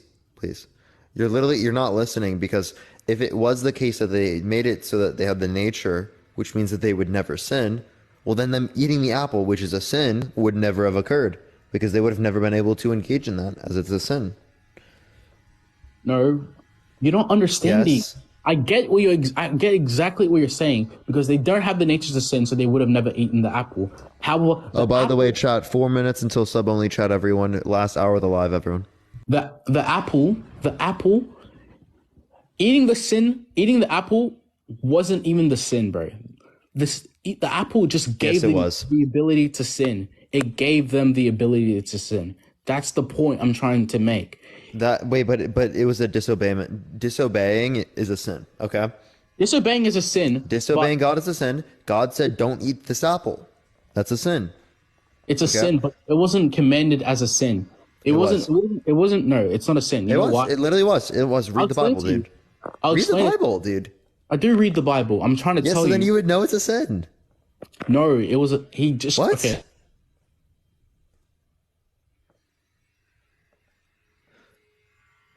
What, chat? What are we doing here, bro? I'm so confused. A 2-year-old kid. Chat, what are we doing here, bro? Like a 2-year-old kid. Hey. Hello? Scroll out of the app and then scroll back in. Scroll out of the app and then scroll back in. You got an echo, you got a call. So scroll out of the app, scroll back in. Scroll out of the app, there you go. And then scroll back in, and then you should be fine. And then unmute yourself. And then unmute yourself, it should allow you to. Alright, easy. Wait, so can you ask me again? Because I just forgot because of the echo. Doppelganger, I appreciate the subscription. Thank you so much. I kind of forgot as well. I think I was relating to I didn't write it down. Fuck, I forgot. Oh yeah. The how disobeying isn't wasn't the eating the apple is a disobeying, yeah. Yeah. Okay. Oh, and Steph, thank you so much. I do appreciate the Venmo. Thank you very much. As well, everyone, if you do want to support me, Venmo, Cash App in the bio, everyone. Okay. So first we have to define what a sin is. Can you Google it for me? Because I don't want to go out the app. Because you have a phone on you. Sin is going to be something that God has a preference against. Something that God thinks that shall not happen. Like, for example, thou shalt not murder is a sin. Yes. Now, a commandment, that's a commandment, right? And a commandment is when you can... Yeah, I was referring to murder being the sin. Yeah, okay. But I'm just saying, like, that was a commandment, right? God... Yeah. Asked, commandments are indicating sins. Yeah, commandments are indicating sins, correct. And God told Adam and Eve, don't go there. But he didn't tell why. Disobey, therefore sin. He didn't tell why. All right. Disobey is a sin. Hey, okay. Hey Google. What is a sin? Just clear this up. According to Wikipedia, in a religious context, sin is a transgression against divine law or a law of God. Divine law or a law of God. Exactly. God says, "Don't do this." That's the law of God. It's not a law. It's a. That is literally what a law of. That is the law and morality. Yeah, it is. He said, but regardless, he told them the reason why. He said, "Don't eat the apple, or you will surely die." Okay, they still ate the apple. That's a law. Yeah. Okay. Let's just say there it is. Right. They ate the apple, and they sinned. Okay. They got banished because of the sin, and now they're on Earth, which is a cursed land, which has a completely neutral basis. So that anything that happens because it happens. There's no input from God. There's no nothing. It just happens because it happens because it's a natural state of no input from God. Do you believe Noah's Ark? Do I believe in Noah's Ark? Oh, okay. Let me rephrase. Prior to biblical events, Okay. So prior to the flood. Biblical events are obviously intrusions of God's what's it called? He did those obviously because he did them. Wait, my English is shitting up right now. Second language. But yeah, go on. You said prior to the flood. And I said, oh yeah. So prior to the flood, right? This is before the promise, and it is the case that there was sin still. So the sin prior to the flood, right? Should God have stopped that by unaliving them? Should God have that stopped wouldn't that take away free will? What do you mean? Should God have stopped that? Like God should God have unalived all the people who engaged in like terrible sins, like raping children? Like, should God have killed all of them? As a resolution to those sins, as like again, that's what he did in Noah's Ark. He started unaliving like everyone. Yeah. Should God have done that? You can't answer that. It's not possible for me to answer that because I'm not God. I can't tell you what God should or shouldn't have done. It's not my position. Well, no, we can, right? Because if God does something, we know God should do it, right? Because God is all good. Yeah, but you're not making any sense. You're saying that should God have killed all of them, as that's like the only result, or are you saying that should God have done something else? God stop them. Every single time there's a adult that's raping a child, gust of wind that stops them from doing that. I get what you're saying now. Oh, and chat, the Buzzy knows they're like drilling shit outside. There's nothing I can do about it, chat. I get what you're saying now. Should God have stopped them? God? You mean like physically stop? No, because that doesn't allow free will. Say that again? If God stopped, no, because that doesn't allow free will. Koo, thank you so much. I appreciate the Cash App. Thank you so much. Okay, so do you think that... Let me just ask you specific questions, okay? Do you think that Noah's Ark took away their free will? Like when they unalived everyone on the planet? Did it take away free will? Did it take away free will? No. Okay. If it didn't take away free will... here, actually, let me address this for the chat. Yeah, chat, we're finding a hard time finding pro-Israel debaters. I'm going to talk to Athena. I might just get people to come up because it's hard to like get people, but sorry, ask what you just said again. You said, I told you that, they had free will when they died to the flood. Yeah. So did they lose their free will when they got killed? No. Okay. So killing them doesn't take away their free will. Okay. So, would using a gust of wind, pushing them off of the child take away their free will? Yes. Okay, that somehow takes away their free will, but killing them doesn't. Okay, so every single time. Simple reason. All right. When an action is happening, right?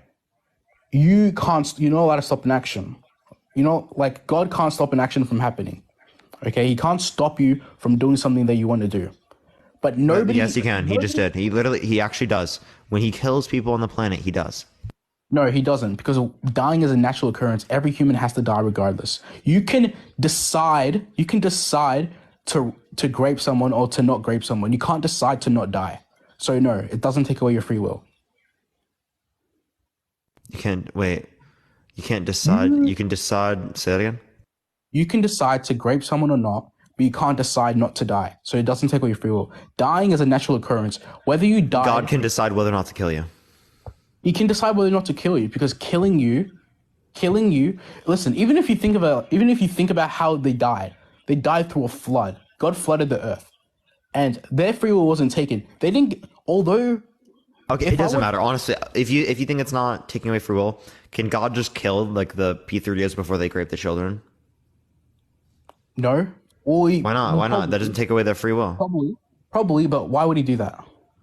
Because he has a preference against like children being raped, right? Yeah, but he also has a preference for free will. So why would he do This that? doesn't take away free will. You already agreed it doesn't take away free will. Okay. No, but killing It doesn't someone take away free. Can we make that clear, please? It does not take away free will. Correct. But killing someone, okay? Although killing someone doesn't take away free will, okay? Stopping an action does.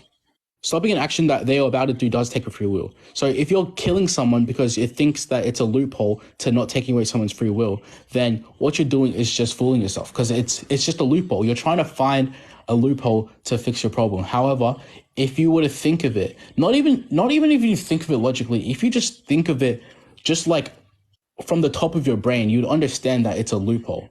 And a loophole doesn't necessarily mean that it should be exploited. Just because, and that doesn't even pertain to maybe that person changes in the future, or maybe this and that happens in the future, or maybe they stay evil in the future. Who knows? But it doesn't allow for the person's existence to experience things. If you're killing someone just because they are about to do something, that doesn't mean they've done anything. Okay, so when it relates to Noah's flood, that was also killing people before they did things. You understand that, right? It was ridding the world of evil, but yes, you are correct. Yeah. So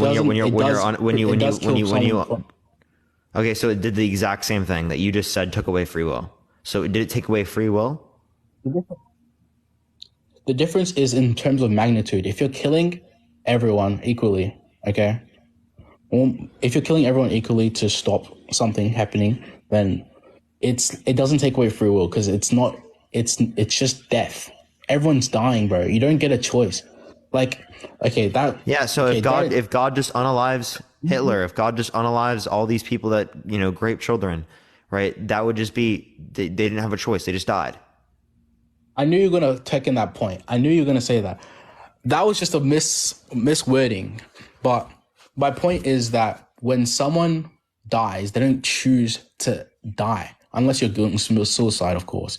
But I'm saying, like, for the most part, you can't click your fingers and die because you feel like it. You need a natural state of occurrence to happen first, and it could be a shot. You could shoot yourself. You could drown. Your heart could just stop because it's naturally weak. Like, something needs to happen for you to die. Okay, so you can't just kill people that are about to do bad, even if and especially. Why not? God literally did that with Noah's Ark. That's actually literally what God did with Noah's Ark. Yeah, he reset the world. Okay, this is resetting the world too. It's not resetting the world. It's stopping someone's action. That is stopping someone's... Dude, holy fuck, we just went over this. Right, that is stopping someone's actions too. I get exactly what you're saying, and I get that what I'm saying doesn't really make sense right now, because I'm fucking struggling to word it. I know exactly what I'm trying to say, but I'm not an expert at debating. I'm just trying to bring my point across using English. I'm not a native English speaker, but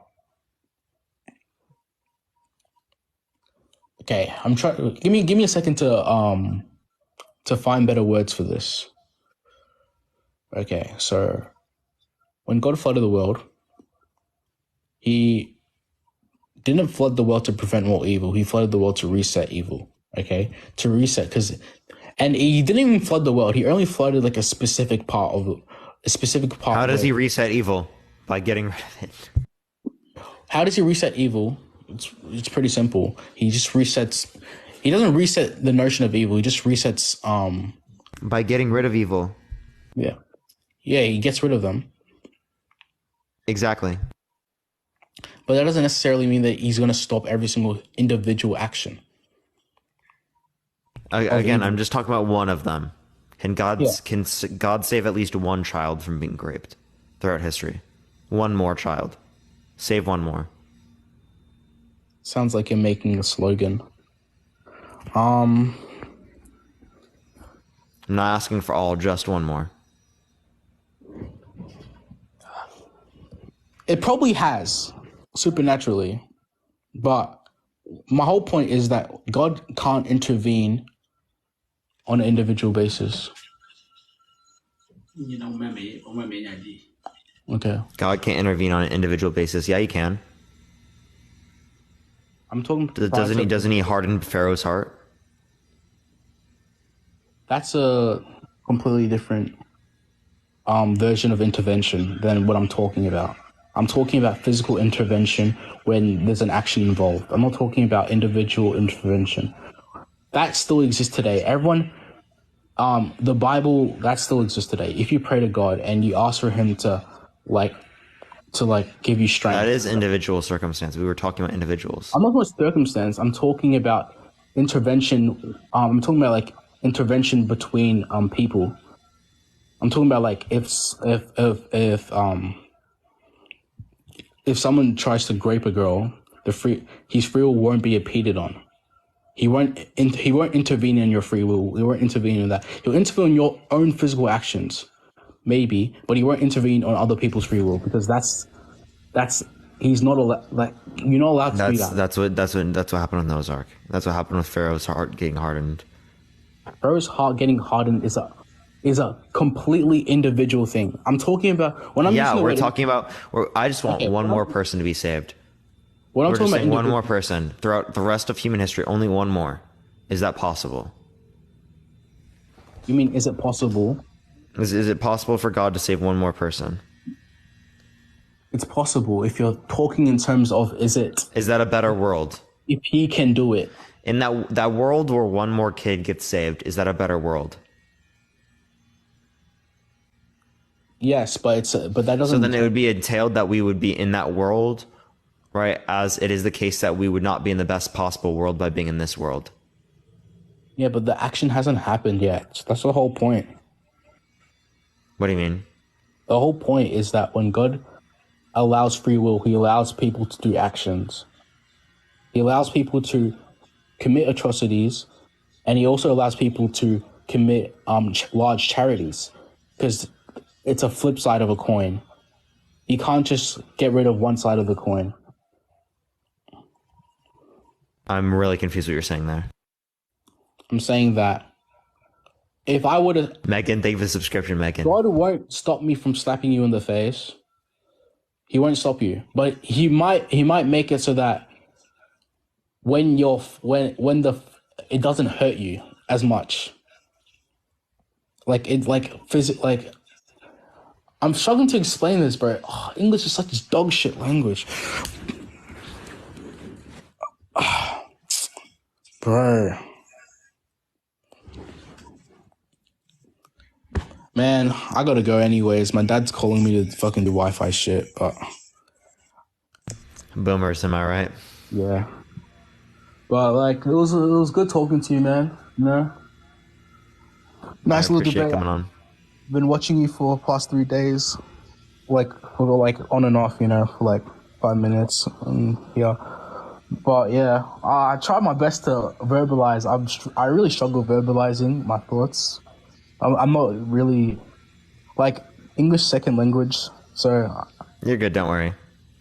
Joe Parker, some boomers are cool. I'm just messing. Those are jokes I posit to everyone.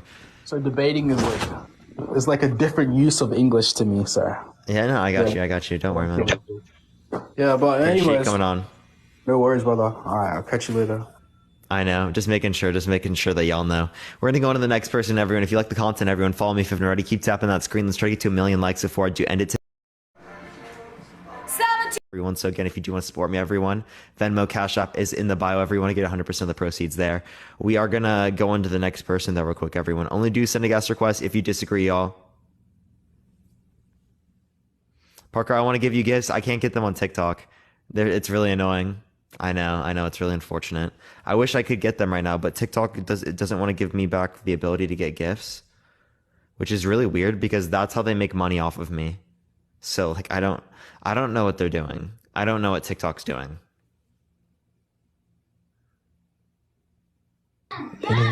Yo, what's up? How old are you?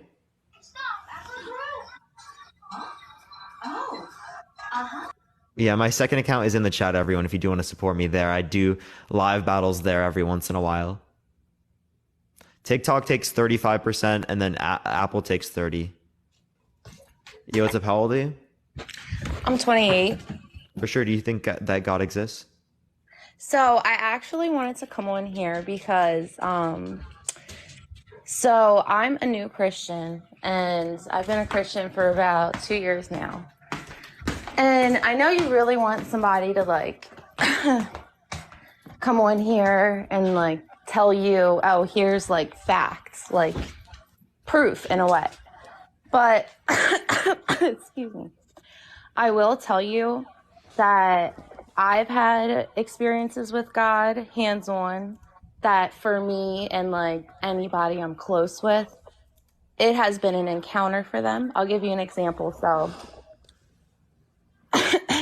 Ryan, thank you so much for the Venmo. I appreciate it. Thank you so much, Ryan.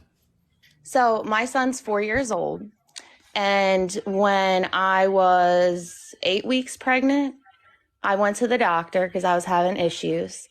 And the head OBGYN there, herself of the emergency fleet, did a hands-on ultrasound of me and told me that I had an ectopic pregnancy and I had to abort the baby that day or it was going to kill me and I was going to die of internal bleeding eventually. And something came over me and I didn't even give my life to God at that point and told me, don't do it. And it wasn't me imagining a voice or anything. No, like something, as I'm talking to you right now, told me, do not do it. So they made me sign all these papers saying I agree to go home, even though they're telling me XYZ will happen. And I go home and I pray for the first time in I don't know how long. And my son's 4 years old today. And that was an encounter with God. Like there's just so many encounters that people have with God that you won't necessarily relate to. But for us, like it's proof that what we're doing's right. Yeah, so you should absolutely listen to your doctors about okay, I appreciate the Venmo, thank you so much. You should absolutely listen to your doctors. Savvy, I appreciate the subscription. Oh, absolutely. Like I'm not telling you to go with no, actually, like I'm gonna be totally real with you. It is actually really harmful to like promote that as advice, as it is the case that like incredibly unlikely, right? For someone to not get unalived from like an ectopic, right? And we're sure it's not a misdiagnosis, right? To die from an ectopic pregnancy? No, to not die from dying from an ectopic pregnancy, that's common, right? Yeah, if you don't treat it. That's why they have like abortions from that. That's why there are medical exceptions for abortion.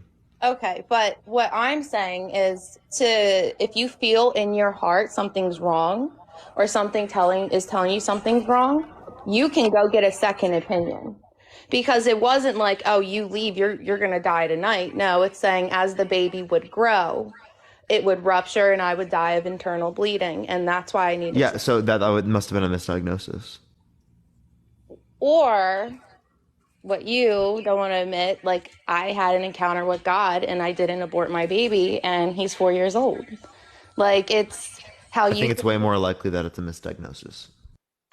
The head doctor of the OBGYN emergency fleet did a hands-on ultrasound, had the pictures, showed me how it was an ectopic pregnancy, where it was located, and it was an ectopic pregnancy. It looked like it. But I was like, nope, God told me. And since then, the encounters that I've had is so unreal. Like I will just be in the Wawa or whatever, and somebody comes up to me, I'll be thinking in my head, like I'm depressed, like I'm having a bad day, or like, oh, I feel bad, I haven't talked to God in like a couple days. And some stranger will come up to me and be like, hey, I don't know why, but God's telling me to come up to you and tell you that it's okay and that he's not mad at you. So many times, just random people, and it's like we're all on the same wavelength. And it's insane. And unless you felt that before, you're not going to understand what I'm saying. And my Bible tells me you're not going to understand what I'm saying, no matter how many ways I tell you. Yeah, of course. I've heard this from a million Christians. And that's just the way of like essentially not taking into account anything that anyone else has to say. That's exactly what the belief uses to shut yourself off from communicating with anyone else, from questioning your own belief. Oh, don't get me wrong. I love talking to people about my God. Like, I love it. But not in a questioning manner. What do you mean in a questioning manner? Like, would you question the existence? Would you engage in argumentation that would question the existence? Oh no. Once That's what I'm you saying. because that's the contradiction of what it is like having faith in God and that Jesus died for my sins. Like, it is just it's an unexplainable inside electricity all over your body type of feeling for the Holy Spirit. So like, when you see people like at church and they got their hands like raised in the air, I never knew what that meant. I'm like, that's kind of, because I used to think Christians were like crazy kooky people. And I'm like, why do they, like have their arms raised? What's that for?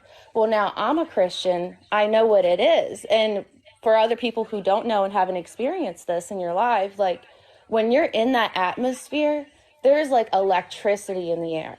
And we're raising our hands in worship because you can feel it, like physically feel it through your whole body, your fingertips, everything. And it's the best feeling. It's the best feeling in the world. And once you give your life to Christ, it's the best thing you can do. You rely on him. And that's it. Yeah, so there's no electricity. That's called like sort of like the chemical response that we have like in, say, even like concert like settings. There are many types of studies I could send you that compare like the types of psychological responses that we have in concerts to the types of psychological responses that people have in church, right? And that indicates to us, likely speaking, appreciate the subscription, thank you so much. There's a neurochemical response to the fact that someone's in like a happy setting, they have good thoughts, good internal thoughts about themselves, and they're being told that this entity loves them. Yeah, They're given I reassurance. totally agree with you on that. But for people who go to concerts and then also go to church and like be there for worship, they'll tell you it's two separate vibes. Like it's unexplainable, Parker. It is. And like I'll give you another example. I have videos on I don't know. I've talked to lots of people. I think that people who are Christian themselves will like to explain like it's much different, but people in themselves, once they deconstruct out of the faith, they say otherwise. I guess it's different for everybody's relationship with God. But when I've gone to concerts my whole life, I love every type of music there is. I've never raised my hands like in a worshiping way and felt the presence of the Holy Spirit the way you are with others. And, I used to be just like you, Parker. I used to be so like just shooting everything down like no way. Like everybody hated me and my family because I was that person. But once I really opened my eyes, I really humbled myself at the feet of my Lord, and I asked him to reveal it all to me. He did. And it's like in the movies, like it's so crazy. It's so crazy. Like I thought like what was specifically revealed? So I'll give you some examples because it's like really crazy. So for example, I'll be thinking, this is like right when I was like entertaining the idea of like God. Like I was living a very simple life and I had an encounter, which usually unless you have an encounter, you don't really believe fully in the presence and the faith of God. And by encounter, I mean like you ask God for a sign and right there in the moment, he gives it to you. You say, God, are you with me now? And you look over and the car next to you has a bumper sticker saying Jesus loves you. Or you look up and there's a giant billboard the second you have the thought about I'm sorry, Jesus loves you being on a license plate is likely to occur. There are lots of people that have that on their license plates. You're absolutely correct. But you know what? In the split second that I'm thinking this and I look up and I'm at a red light in the car. Yeah, coincidences like that happen. That honestly, like I think any Christian that's rational would even say that that's a coincidence. I'm not disagreeing with you whatsoever. Absolutely. But for us, they happen a lot more. Because when you're good with God and your heart's good with him. No, it's because you believe God, right? So like if I go to the store and I buy a Kia and I see more Kias on the road after, does that mean that there are more Kias on the road now after I've bought a Kia? Or does that mean that I'm just more likely to be looking for that subconsciously because I have a Kia? Exactly. Like you're looking for it subconsciously. But if you're randomly not thinking about Kias at all and you look you think about a Kia for a millisecond, a Kia pops into your head and the car directly in front of you is a Kia. And then that happens to you like 10, 15 times. Yeah, because you're looking for Kias more subconsciously. You're not thinking about it. But in that split second, it's in front of you, and that happening as frequently as it does to people who are good with God, I'm telling you, we can say it's coincidence, but people coming up to me. That's most likely what it is, because you live in a Christian nation in which there's like a lot of Christians. Like we're talking 60% of the country is Christian, right? So for people to have Jesus loves you stickers on their car, that's pretty likely to occur. Oh wow, I didn't know it was 60%. That's a lot of Christians. Yeah, like what percent of the United States is Christian? 2/3. Oh wow. So I didn't know that, but that's cool. 63%. 63. But even not that. So here's another crazy thing, Parker.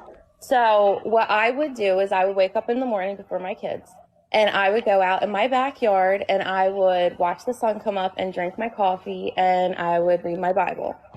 And I noticed gradually, like as I was getting into the pattern of doing that, there was more and more birds in my yard. And I know this sounds Looney Toony, don't get me wrong, okay? But by like the end of like the first week of me doing this, there were, I kid you not, I have videos I could show you, hundreds of birds in my yard. And one time there was no birds in my yard. I closed my eyes and I said a prayer. And another thing that like people might say is like crazy or whatever, but when I'm outside and I pray, like clockwork, the sun comes out and hits me right away. Like it doesn't matter what the weather's like. Like for me, that's proof in my God that happens every single time I pray. But this is the crazy thing. So every single time you pray, you see a lot of birds?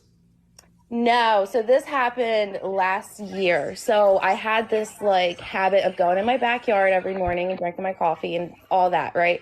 And by like the first week of me doing that, like waking up super early because I love to sleep in, there was more and more birds in my backyard. And by the end of it, like there was hundreds of birds. I freaking kid you not, in my backyard. So this became my thing with God. God was sending me birds. So I have videos I would be more than happy to show you. I will be sitting in my house and a bright red cardinal literally like flies into my screen window and hovers there and like stares at me. And I like smile and laugh because like my God is like sending me birds. Like it's just when you're good with God, you're good with God. And stuff like that happens to you all the time. Birds come and fly and do that all the time. Dude, you had a red cardinal fly in your window and hover there. Like I'll show you. I've had lots of birds do that. Yes, like I have like my grandparents and like my parents have been like have seen birds do that all the time. Hummingbirds particularly do that a lot. Yes, it depends on where you live and if that's a common thing or not. And here, yeah, blue jays. Like I mean, it just depends on the scenario. Like my grandma will have birds do this all the time. Yeah, but does she like? And she like watches the birds and stuff. Well, does she like feed them or give them a reason to like be in the yard? Because this she doesn't feed them, no. Yeah, so this just happens. Like, and it'll be like I'll pray, I'll look up, there's the red cardinal on my fence. Like it's just, Ryan, thank you for the Venmo. Allison as well. I appreciate it. Thank you so much. It's and yeah, we will, Ryan. But it is. It's like if I was me a couple years ago, I would be listening to me now going like, girl, you're fucking crazy. Like, but no, I experienced it. It's happened. I've seen miracles happen. I've seen people be healed in front of me in Jesus' name in church, like literally be healed. And they walked in there barely breathing, coughing, and they've never been in that church a day in their life before. They're prayed over and they're healed. Like I've seen that. Like how can I deny my no, there are lots of circumstances where individuals will claim this, right? We don't necessarily we actually have like literal justified lies that people engage in when it relates to like different types of miracles supposedly. Appreciate the subscription, thank you so much. But I'm not saying that every single one is that way.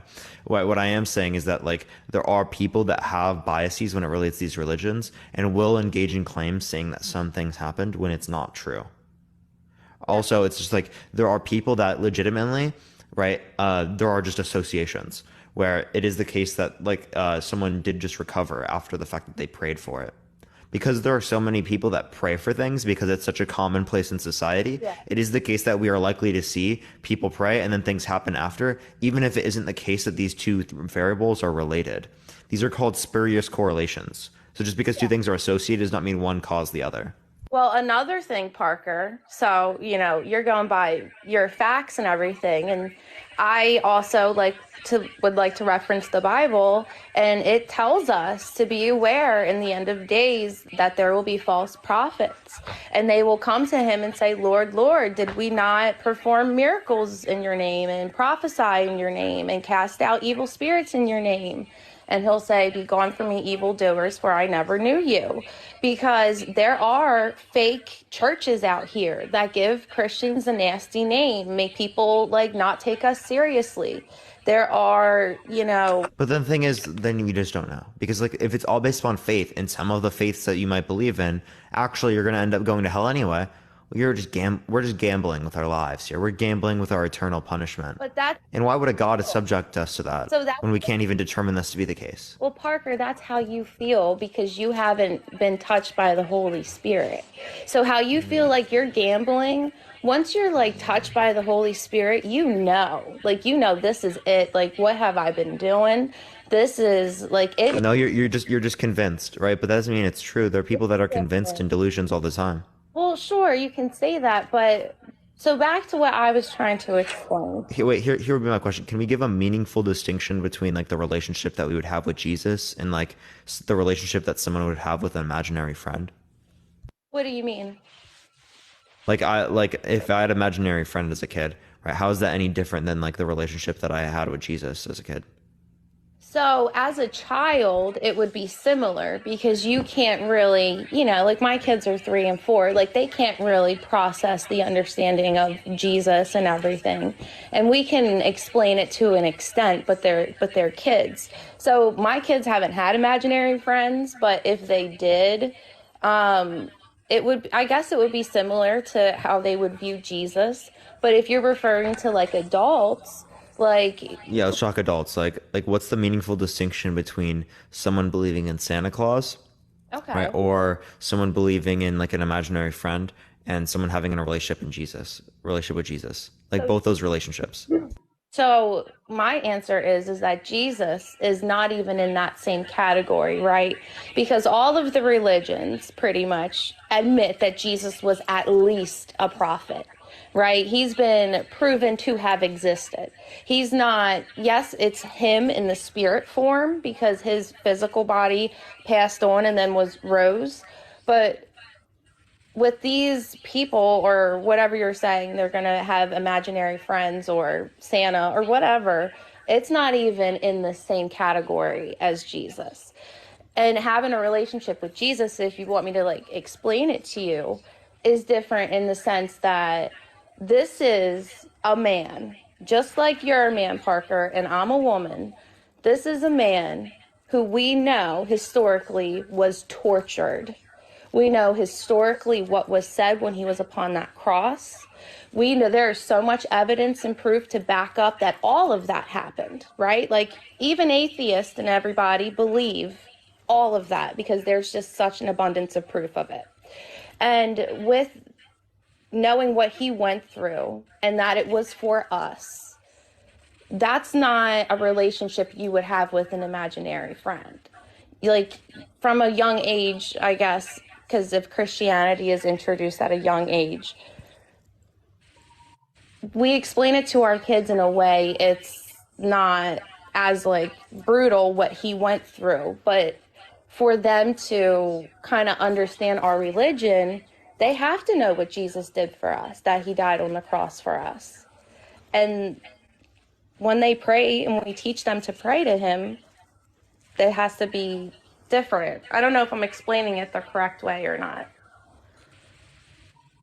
Yeah, so when it relates to the resurrection, the reason why we don't believe that this happened is because it is the case that most individuals that were crucified in these particular times were either left on the cross to decompose or they were thrown in mass burial sites. So like the idea that he was put in a personal tomb in the first place isn't something that we would necessarily accept given the historical evidence, as historical evidence is trying to look at what's most probable to be the case. So are you saying that historically that they can't prove that? That we just can't establish resurrection. We can establish crucifixion, we can establish Jesus' existence, but we have a hard time establishing resurrection by the usage of historical evidence. And the miracles he's performed. Miracles too. Yeah. Miracles are the least probable thing to occur, so they couldn't possibly be the most probable thing. That's why historical evidence has a hard time demonstrating miracles as well.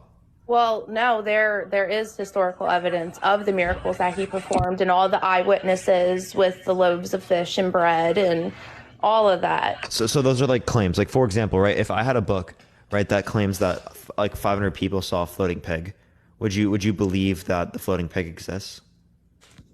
Hold on one second.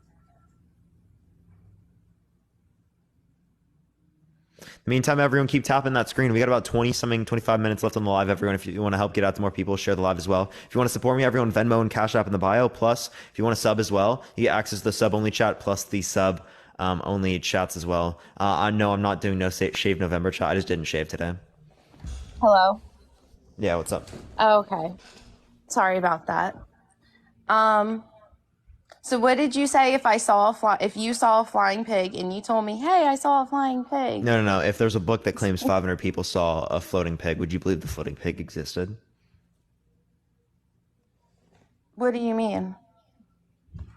Yeah, a book says 500 people saw a floating pig. Would you believe the floating pig existed? If there was other evidence to back it up, absolutely. Yeah, so what would we have for that? What do you mean? Like, what would we have? Like, because when it relates to the Bible, because the Bible claims 500 people saw resurrection, right? But we don't have any broader evidence. I would have to verify that before I go in with that, but I'm pretty sure there's more verifiable evidence than just eyewitness statements to that.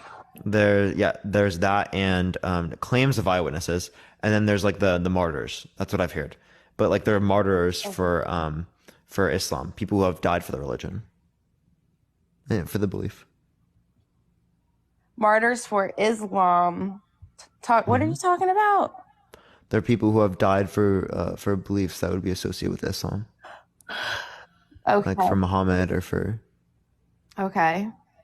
So like the idea is that there are millions of people today, hundreds of millions of people that would risk their lives, that would give up their lives for their faiths, things that they don't know to be true. Oh, yeah, absolutely. Right. So like, just because it is the case that someone would give up their life, that doesn't indicate that, right, it's true, the claim that they're making. Yeah, no. So again, we would have to verify the claim based upon the same types of methods of verification that we would apply to almost any other scenario. And if we could apply the same sort of methods that we use to other scenarios to this scenario to indicate resurrection happened, I would believe in it. So here's another thing, Parker. So you're saying like certain instances, like a pig flying, right? Like that's a thing happening on its own. This isn't. Like there's Jesus all over, like in that history. Like it's not like he's a random guy that popped up and did the resurrection. Like, no, he had the miracles leading up to that. He had all of the preachings he did, like leading up to that. So many things led up to that he did. That it's like he did all of this and he said he was going to do all of that and he said he was going to raise his body in 3 days. So we're going to believe he's going to. It seems like we just have like a lot of claims of what's happened, not a lot of evidence. That's what I'm saying. Like Yeah. we can claim series of events for Prophet Muhammad and the angel Gabriel. Like for example, like the spiritual experience between the Prophet Muhammad and the angel Gabriel in terms of the dictation of the Quran, right? You wouldn't accept the conclusions formed from that spiritual experience, but we accept the conclusions formed from these spiritual experiences. Why? Well, no, I wouldn't just shut one down. Like I believe there's other prophets. Wait, actually you have to. You actually have to because No. their religion claims Jesus is not God. Well, that's where it would lose me. See, I'm not educated on these other religions. I know that the majority of them believe that Jesus was a prophet or something of the relative of it. And I know that I don't know, I'm not too familiar with the other religions, but I don't know if any of them claim to be the Son of God. I was pretty sure he was the only one that claimed to be the Son of God, and that's why they crucified him. No, there were lots of other people that claimed to be God. Lots of other crucified and claimed messiahs, yeah. Yeah. Yeah, so that happened in the past a lot.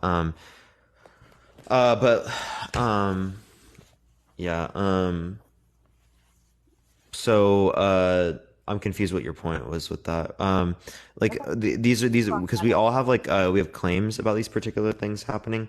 It doesn't seem like we would have evidence because when we relate to this, with the experiences, right?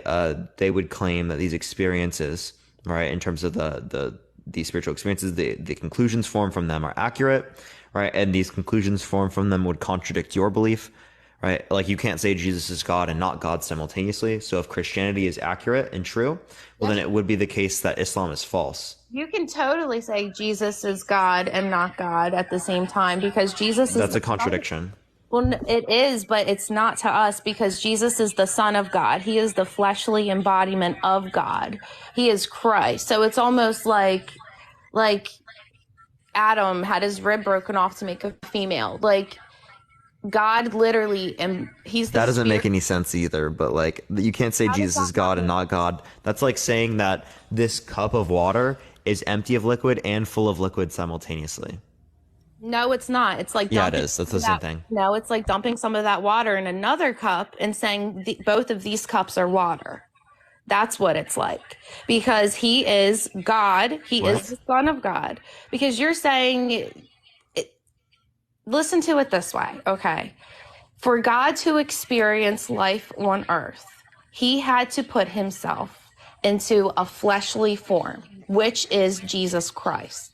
Jesus Christ had to die on the cross for our sins in order for us to be saved. He is the Son of God. That's why he says, Father, it is done. He is the Son of God, but he is the embodiment of God in flesh. So they are two in the one of the same. Yeah, so I'm not really understanding. So by God, do you mean the same thing in both scenarios? Absolutely. Okay. So if God is God, well then God has to be God in all scenarios. You can't say Jesus is God and not God simultaneously. Yes, he is God in all scenarios, but God... But then he's also not God in all scenarios. Well, there's God the Father and there's God the Son, but they're both God. Okay, let's try to get through this. Okay, so Jesus and the Father are both God. Okay. Yes. God is 100% identical to itself. Okay. You agree with that? Like I am 100% identical to myself. Yes.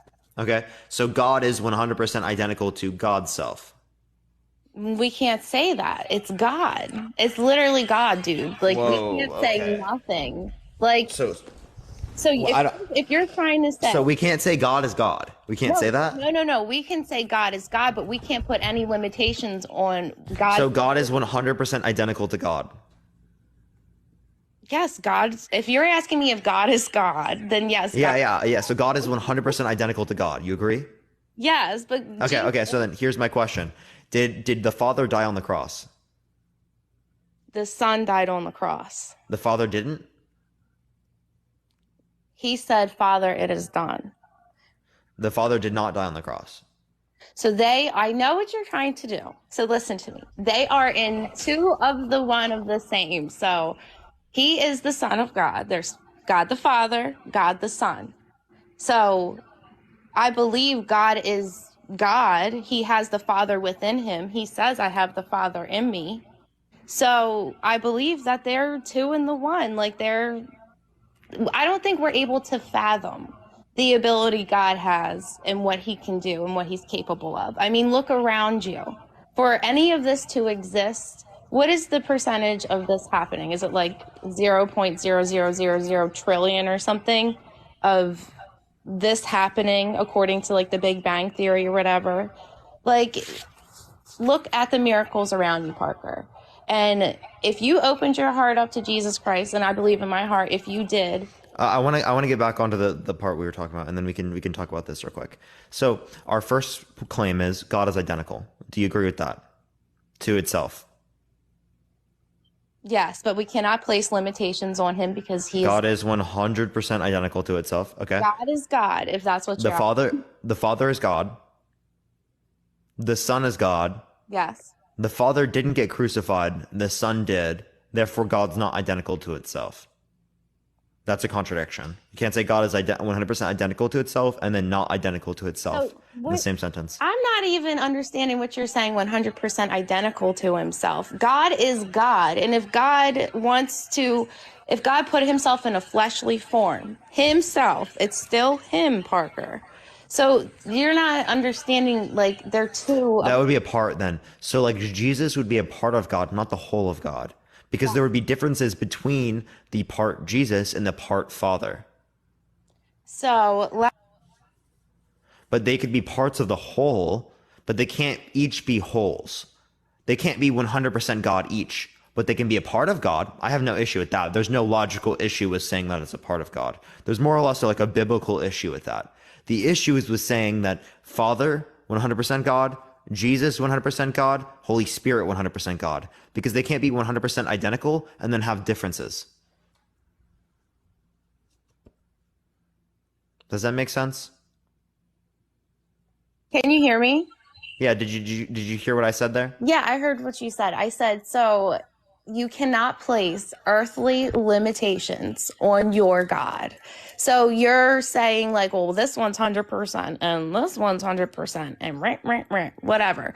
No, like that doesn't factor with God. Like God is God. And if he's 100% himself, because you keep asking me over and over if he's 100% himself, like, no, God is God. Jesus is God in the flesh. And he died on the cross for our sins. Yeah, so all I'm doing is playing logic here, right? If you think logic is like something that we can't apply here, well then they would just be like hard to have this conversation, because then you wouldn't be saying like, you'd be rejecting like the notion that like A equals A, or like things are themselves. No, I'm not saying. Because that's what logic is. That's all logic is. You keep asking me if God is God. God is God. God is all knowing.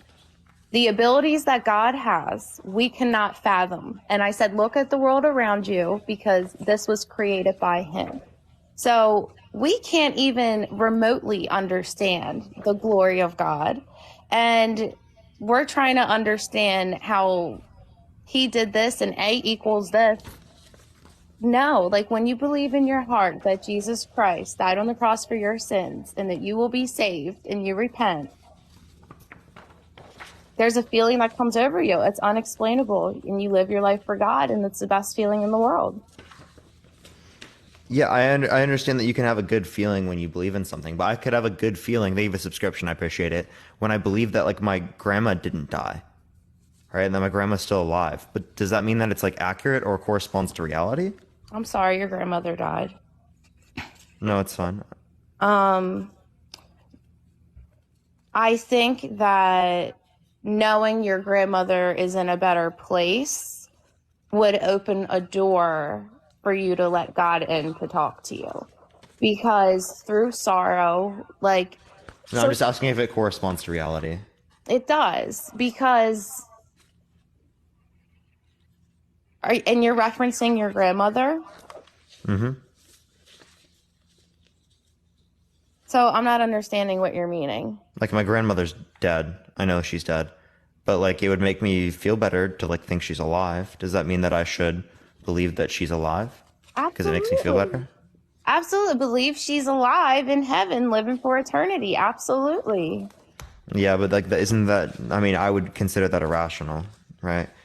Because we'd have no basis for this claim.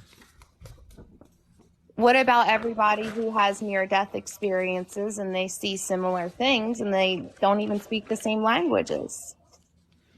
So that's going to relate to the fact that people have DMT released in their brain whenever they are what's it called? Whenever they are at a near-death experience. That doesn't necessarily mean that Michaela, I appreciate the subscription. Thank you so much. That near-death experience is going to justify some sort of God's existence or supernatural. I appreciate the subscription. Thank you so much. I just think it's going to relate to something that is unexplained. I truly do believe there are lots of things that are unexplained in the world, Okay. right? And that we currently don't have the ability to explain. But that in of itself does not mean that a God would exist. That would kind of be like my point. That doesn't mean the supernatural is true. Why does it mean that it couldn't, like God can exist to you? Well, no, there would be other reasons to believe that God cannot exist. Okay, so you don't believe God exists, but you believe something else exists that's like unexplainable? I don't believe that something. I don't know what explains why we exist. That would be my point. So you don't know, but you know it's not God. Yeah. I know it's not the Abrahamic notion of God. But do you, in your heart of hearts, you believe that there is no God? That there's no Abrahamic notion of God like Christian idea. Well, God's God isn't like God the creator for all religions? Say that one more time. Isn't God, like each religion's version of God, the creator of everything? Yeah, religions have notions that God is like the creator of everything, but that doesn't mean that they all have the same characteristics. Like when it relates to the Abrahamic notion of God, right? It's all knowing, all powerful, all good, right? We don't see that in the context of other notions of God, like the it's not all knowing, it's not all powerful, it's not all good. Okay. Yeah, they still believe that they're the creator of all things. So you believe that God would have to be all good and only do good? I believe that God only did good. No, No, that would be like the one I would say doesn't exist. Well, no, when you're debating with people in here, the guy before me, he had like a little bit of an accent. You and him were debating and you were referencing a couple things and I wanted to comment on a couple of them. So I believe that you were saying that because God doesn't stop certain horrible things from happening in the world, like he can't exist. Is that what you said? Yeah, because it would be entailed given God's existence that these particular things would not happen, right? Because it is the case that God has the ability to stop it from happening, has the preference to stop it from happening, and has the power to stop it from happening. But do you believe in evil, like demons or? I don't believe in demons, no. But do you believe in ghosts? No. Okay, so you've never had an encounter in your entire life of anything of Not with a ghost, no. Not with anything like demonic or anything like that? Nope. That's crazy. Because I feel like everybody's had at least some type of experience with that kind of thing. But nope. Okay, so do you believe there's evil in the world? Do I believe there's evil in the world? I do believe evil exists, yes. Okay, and what's your definition of evil? It's going to be things that are against my preference. That's under my worldview. So if it's just against your preference, it's evil? When it relates to morality, yeah. Like things I think that should not happen. Okay. So for God, he gives us free will. And there is evil in the world. I mean, you can look at Hollywood, like a lot of these celebrities, like there's a lot of evil in this world. Look at Doja Cat, you know? And Doja Cat is our acknowledgement of evil? Well, talking about demonic and like certain demonic things that have been known to happen. And you're talking about children and things that happen for children. And you said something earlier that really struck me.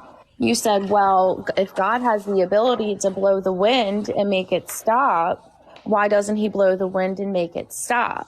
But Parker, he does do a lot to stop. There's people out here that run organizations that help these kids, rehabilitate them, foster them, and like go after these people and stop them. And these people are convicted by God.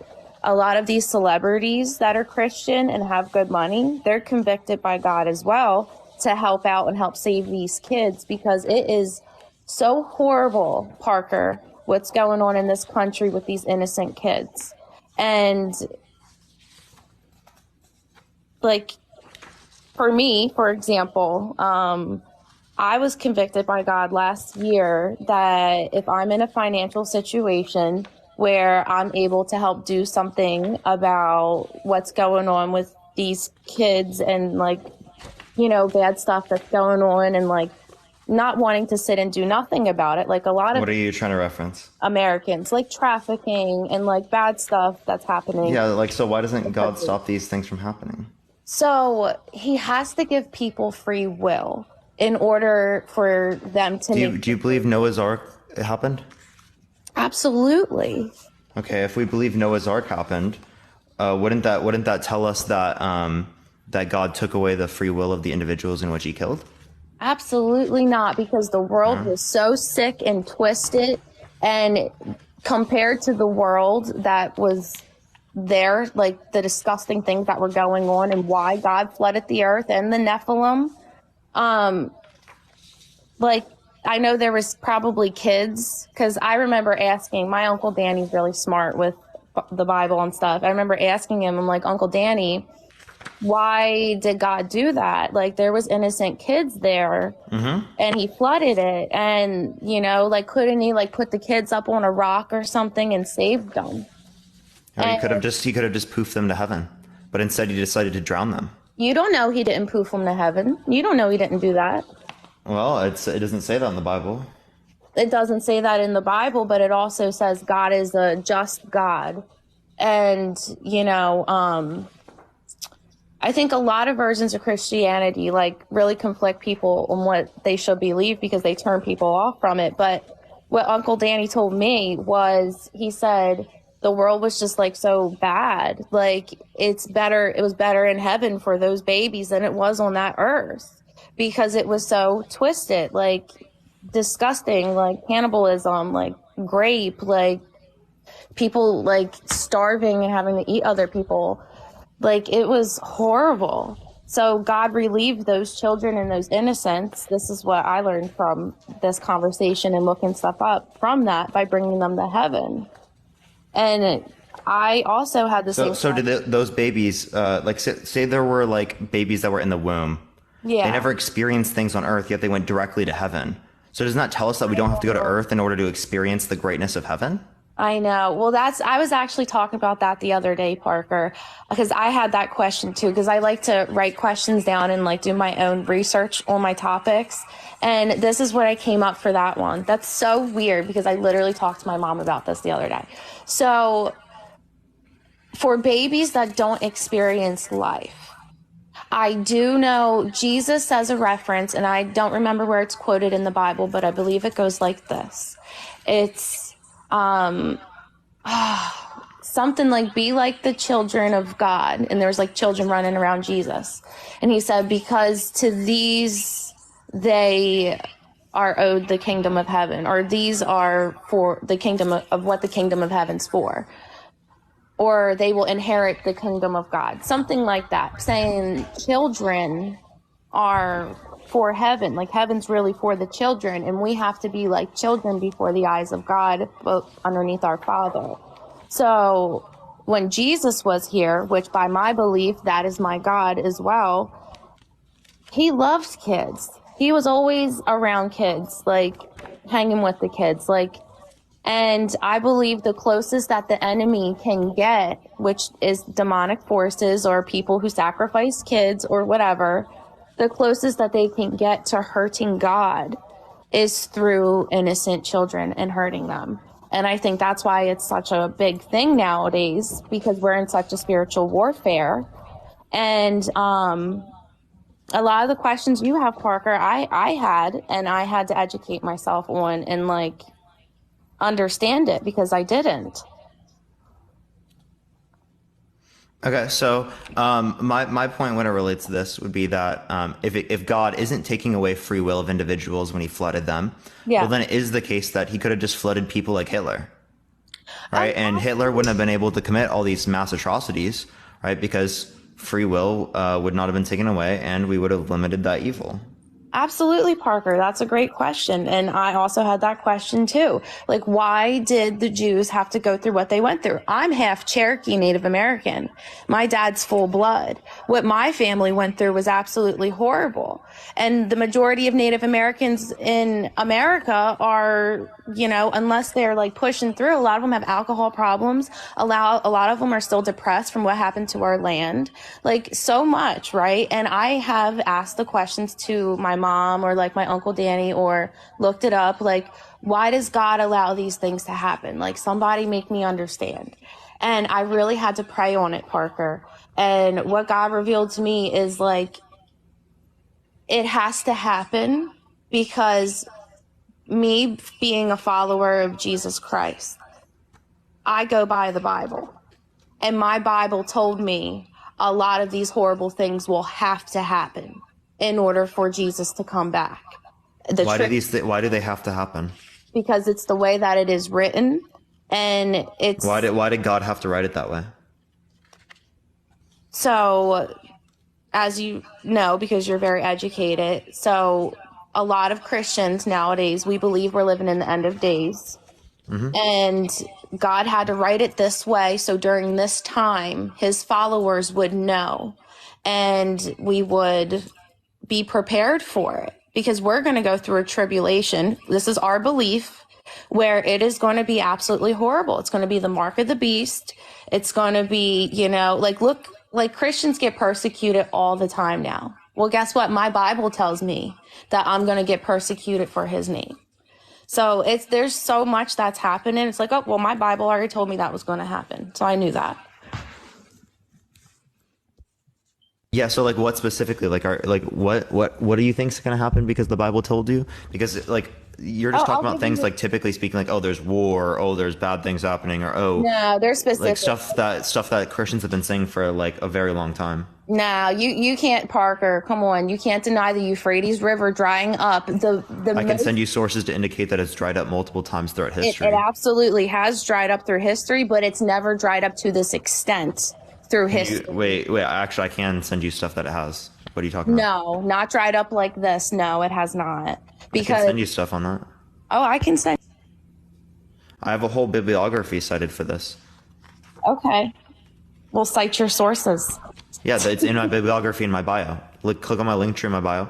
There's a bibliography that says flood, or not flood. It says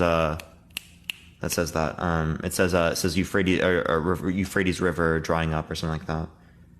That's what it's titled. Let me get the specific title for you. Could you hear me? Yeah, I cannot hear you right now. No. I hear you now. Wait, what? I hear you now, at least. Okay. Yeah, you can't hear me when I swipe out of this, so I can't read it and like talk to you about it. Yeah, you can look at it later if you would like, but yeah, I have a bunch of resources on that. There's like a whole like specific thing for it. So I can also send you a bunch of stuff as well. So it's just called drought citations. So there's like a whole. Yes, but is that the article? Because I read an article where there's a bunch of different articles. Well, a bunch of different sources, not just one. But is it referencing like the what are they called when they study like the dirt and stuff? Like the geologists? I don't know if it's geologists. Is it? Well, geologists would probably be relating to like the dirt. Like seeing how old something is or whatever. Like that would relate to like radiocarbon dating, or it depends on like the method. I think that's what it's archaeologists called. Or yeah, so there's you brought up, I'm sorry, I'm so tired, different things that are in the Bible that aren't generic, that are signs, right? That's what you asked me, and I said Euphrates River. So you gave me that also, by the way, this is also geotechnical engineering. So like the idea is that they're actually causing the reduction in water levels due to like human dams and other things that create an area by people who are religious themselves. Yes. Right, and know about these prophecies. So like the idea is that these are self-fulfilling and within a particular respect as well. Right, but like these have already happened throughout history. That would have already indicated that it would have happened then. What do you mean that it indicated that it would have happened then? Like man-made? causing it to drought? Or No. Before it literally dried up, and then that would have indicated the beginning of end times. Because isn't this supposed to be the beginning of end times? So I actually have a couple theories about that. So I don't know. There's a couple theories. So we could be living in the end times, which it correlates with my belief and my beliefs in the book of Revelation. But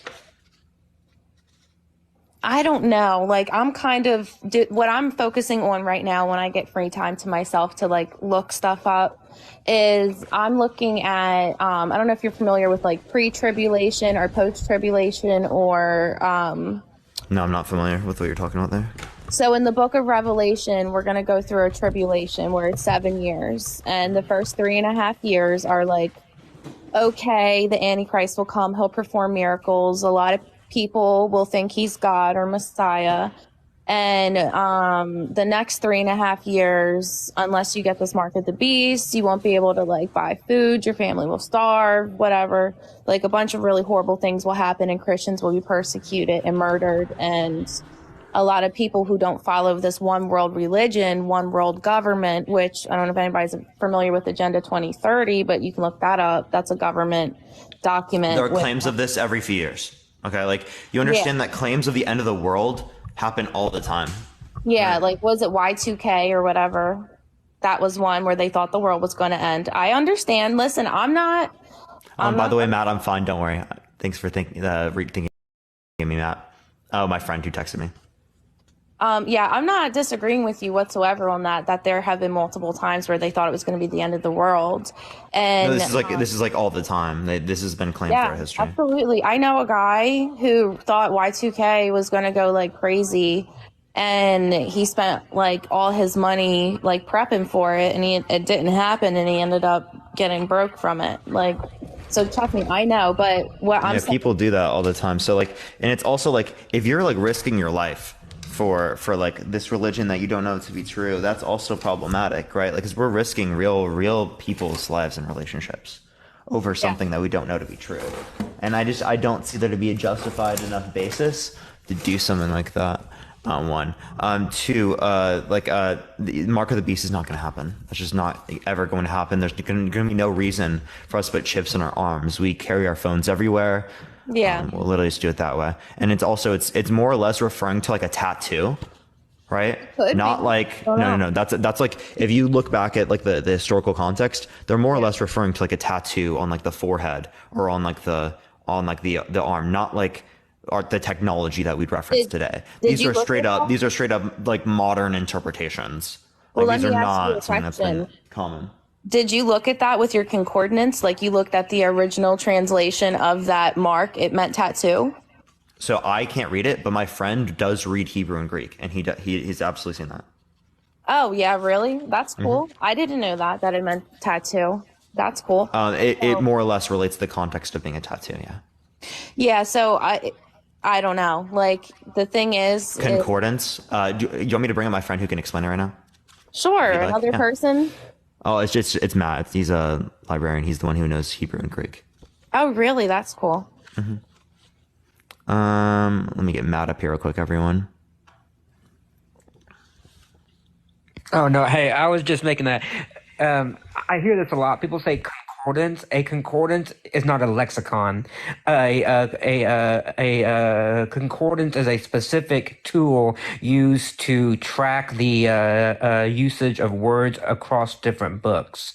So concordance will tell you how many times a word has been used in, say, the book of John and the book of Mark. Yeah. Concordance. A lexicon gives you the actual definition of something.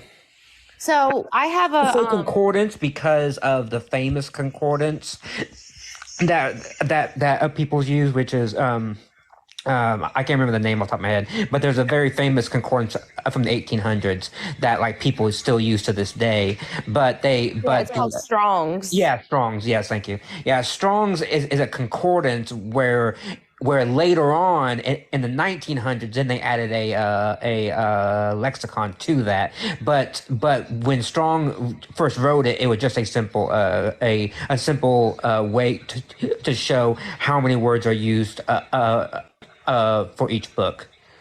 Yes, but can't you get the translations from the concordance? You can now, but Strong's didn't have that at the beginning. People added that to the concordance based on other works. Yeah, so like when I'm taking my notes, like my Bible notes, like I will think to myself, like, huh, like this sounds a little weird. Let me look at my concordance. And then I'll look at it in my concordance and kind of, it's like you decode it because sometimes it's translated like totally wrong. Like not even. It depends on which translation that you're using, because the scholarly translations are different from the more popular translations. So, and also theologically, it's also different. So there's different translations that are used within academia that may or may not be used within certain theological type frames. Okay. That's the problem with Strong's. Strong's is a theological concordance. It's meant to have a theology behind it. And there's nothing wrong with that. It's just that that's what it's meant to do. And so it has a bias towards certain language or certain definitions that you won't find within academia with people that actually study this. So like there's many words within, not many, but there's certain words within the Hebrew and within the Greek that we can't translate. We just don't know how to translate it. And yet people will assert that we can translate it. Why? Because that serves a theological purpose. I hate that. I hate when they like put that in parentheses, like it's not even in there, but they put it in there to kind of make it make sense for people. Do you know what I mean? Like it's not translated, but well, yeah, but they have to. Well, but see, I mean, but they can't do what I would prefer, which is just leave it untranslated, because then people would have no idea what it means. Like they would have no idea. And so, and parentheses, parentheses in the Bible mean something different than they do in other books. Within the Bible, brackets and parentheses means that a verse was added later. So, for example, in the book of John, the story of the woman taken into adultery, that's a story that is in brackets because it was added centuries later to the Bible and wasn't found within our very earliest manuscripts. And what story was that? Did you just say? You broke up. The woman taken into adultery, the very famous story, the one where Jesus says, "Let he who's without sin cast the first stone." Yeah, that story. It's a great story, but it's not found within our earliest manuscripts, and so that's why it's in brackets, because we have very good reason to believe that it was made up centuries later. Right now.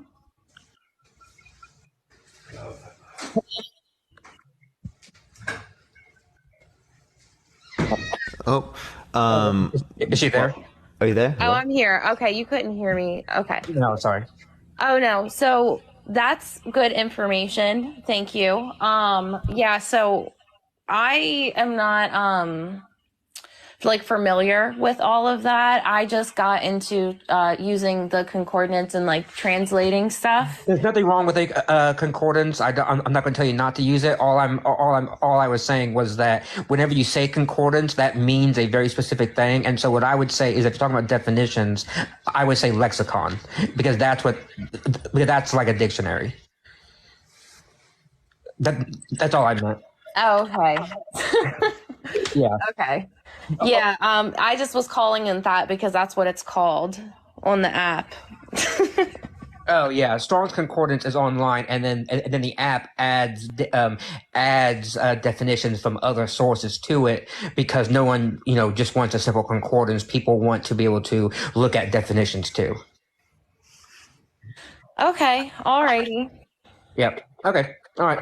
Oh, and by the way, Parker is correct that did refer to a tattoo, and we can look at it for the time too. Nero actually had people tattoo things on their bodies, to signify obedience to the emperor, and so it's clear that the author of Revelation is talking about a tattoo that is both, by the way, both on the left arm and on the forehead.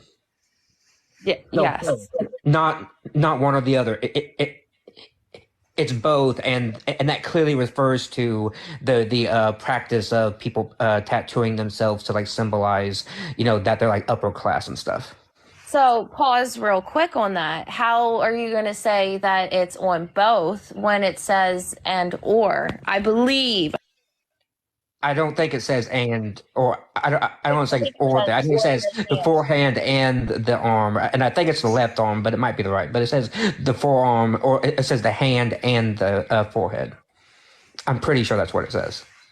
Okay. Every time I close out, it like cuts me off and I can't talk. I don't have the Yeah. I don't have the verse memorized, but I'm pretty sure that's what it said. And by the way, it does definitely mention forehead, and there's no reason within a global type of economy to have something in your forehead to buy stuff.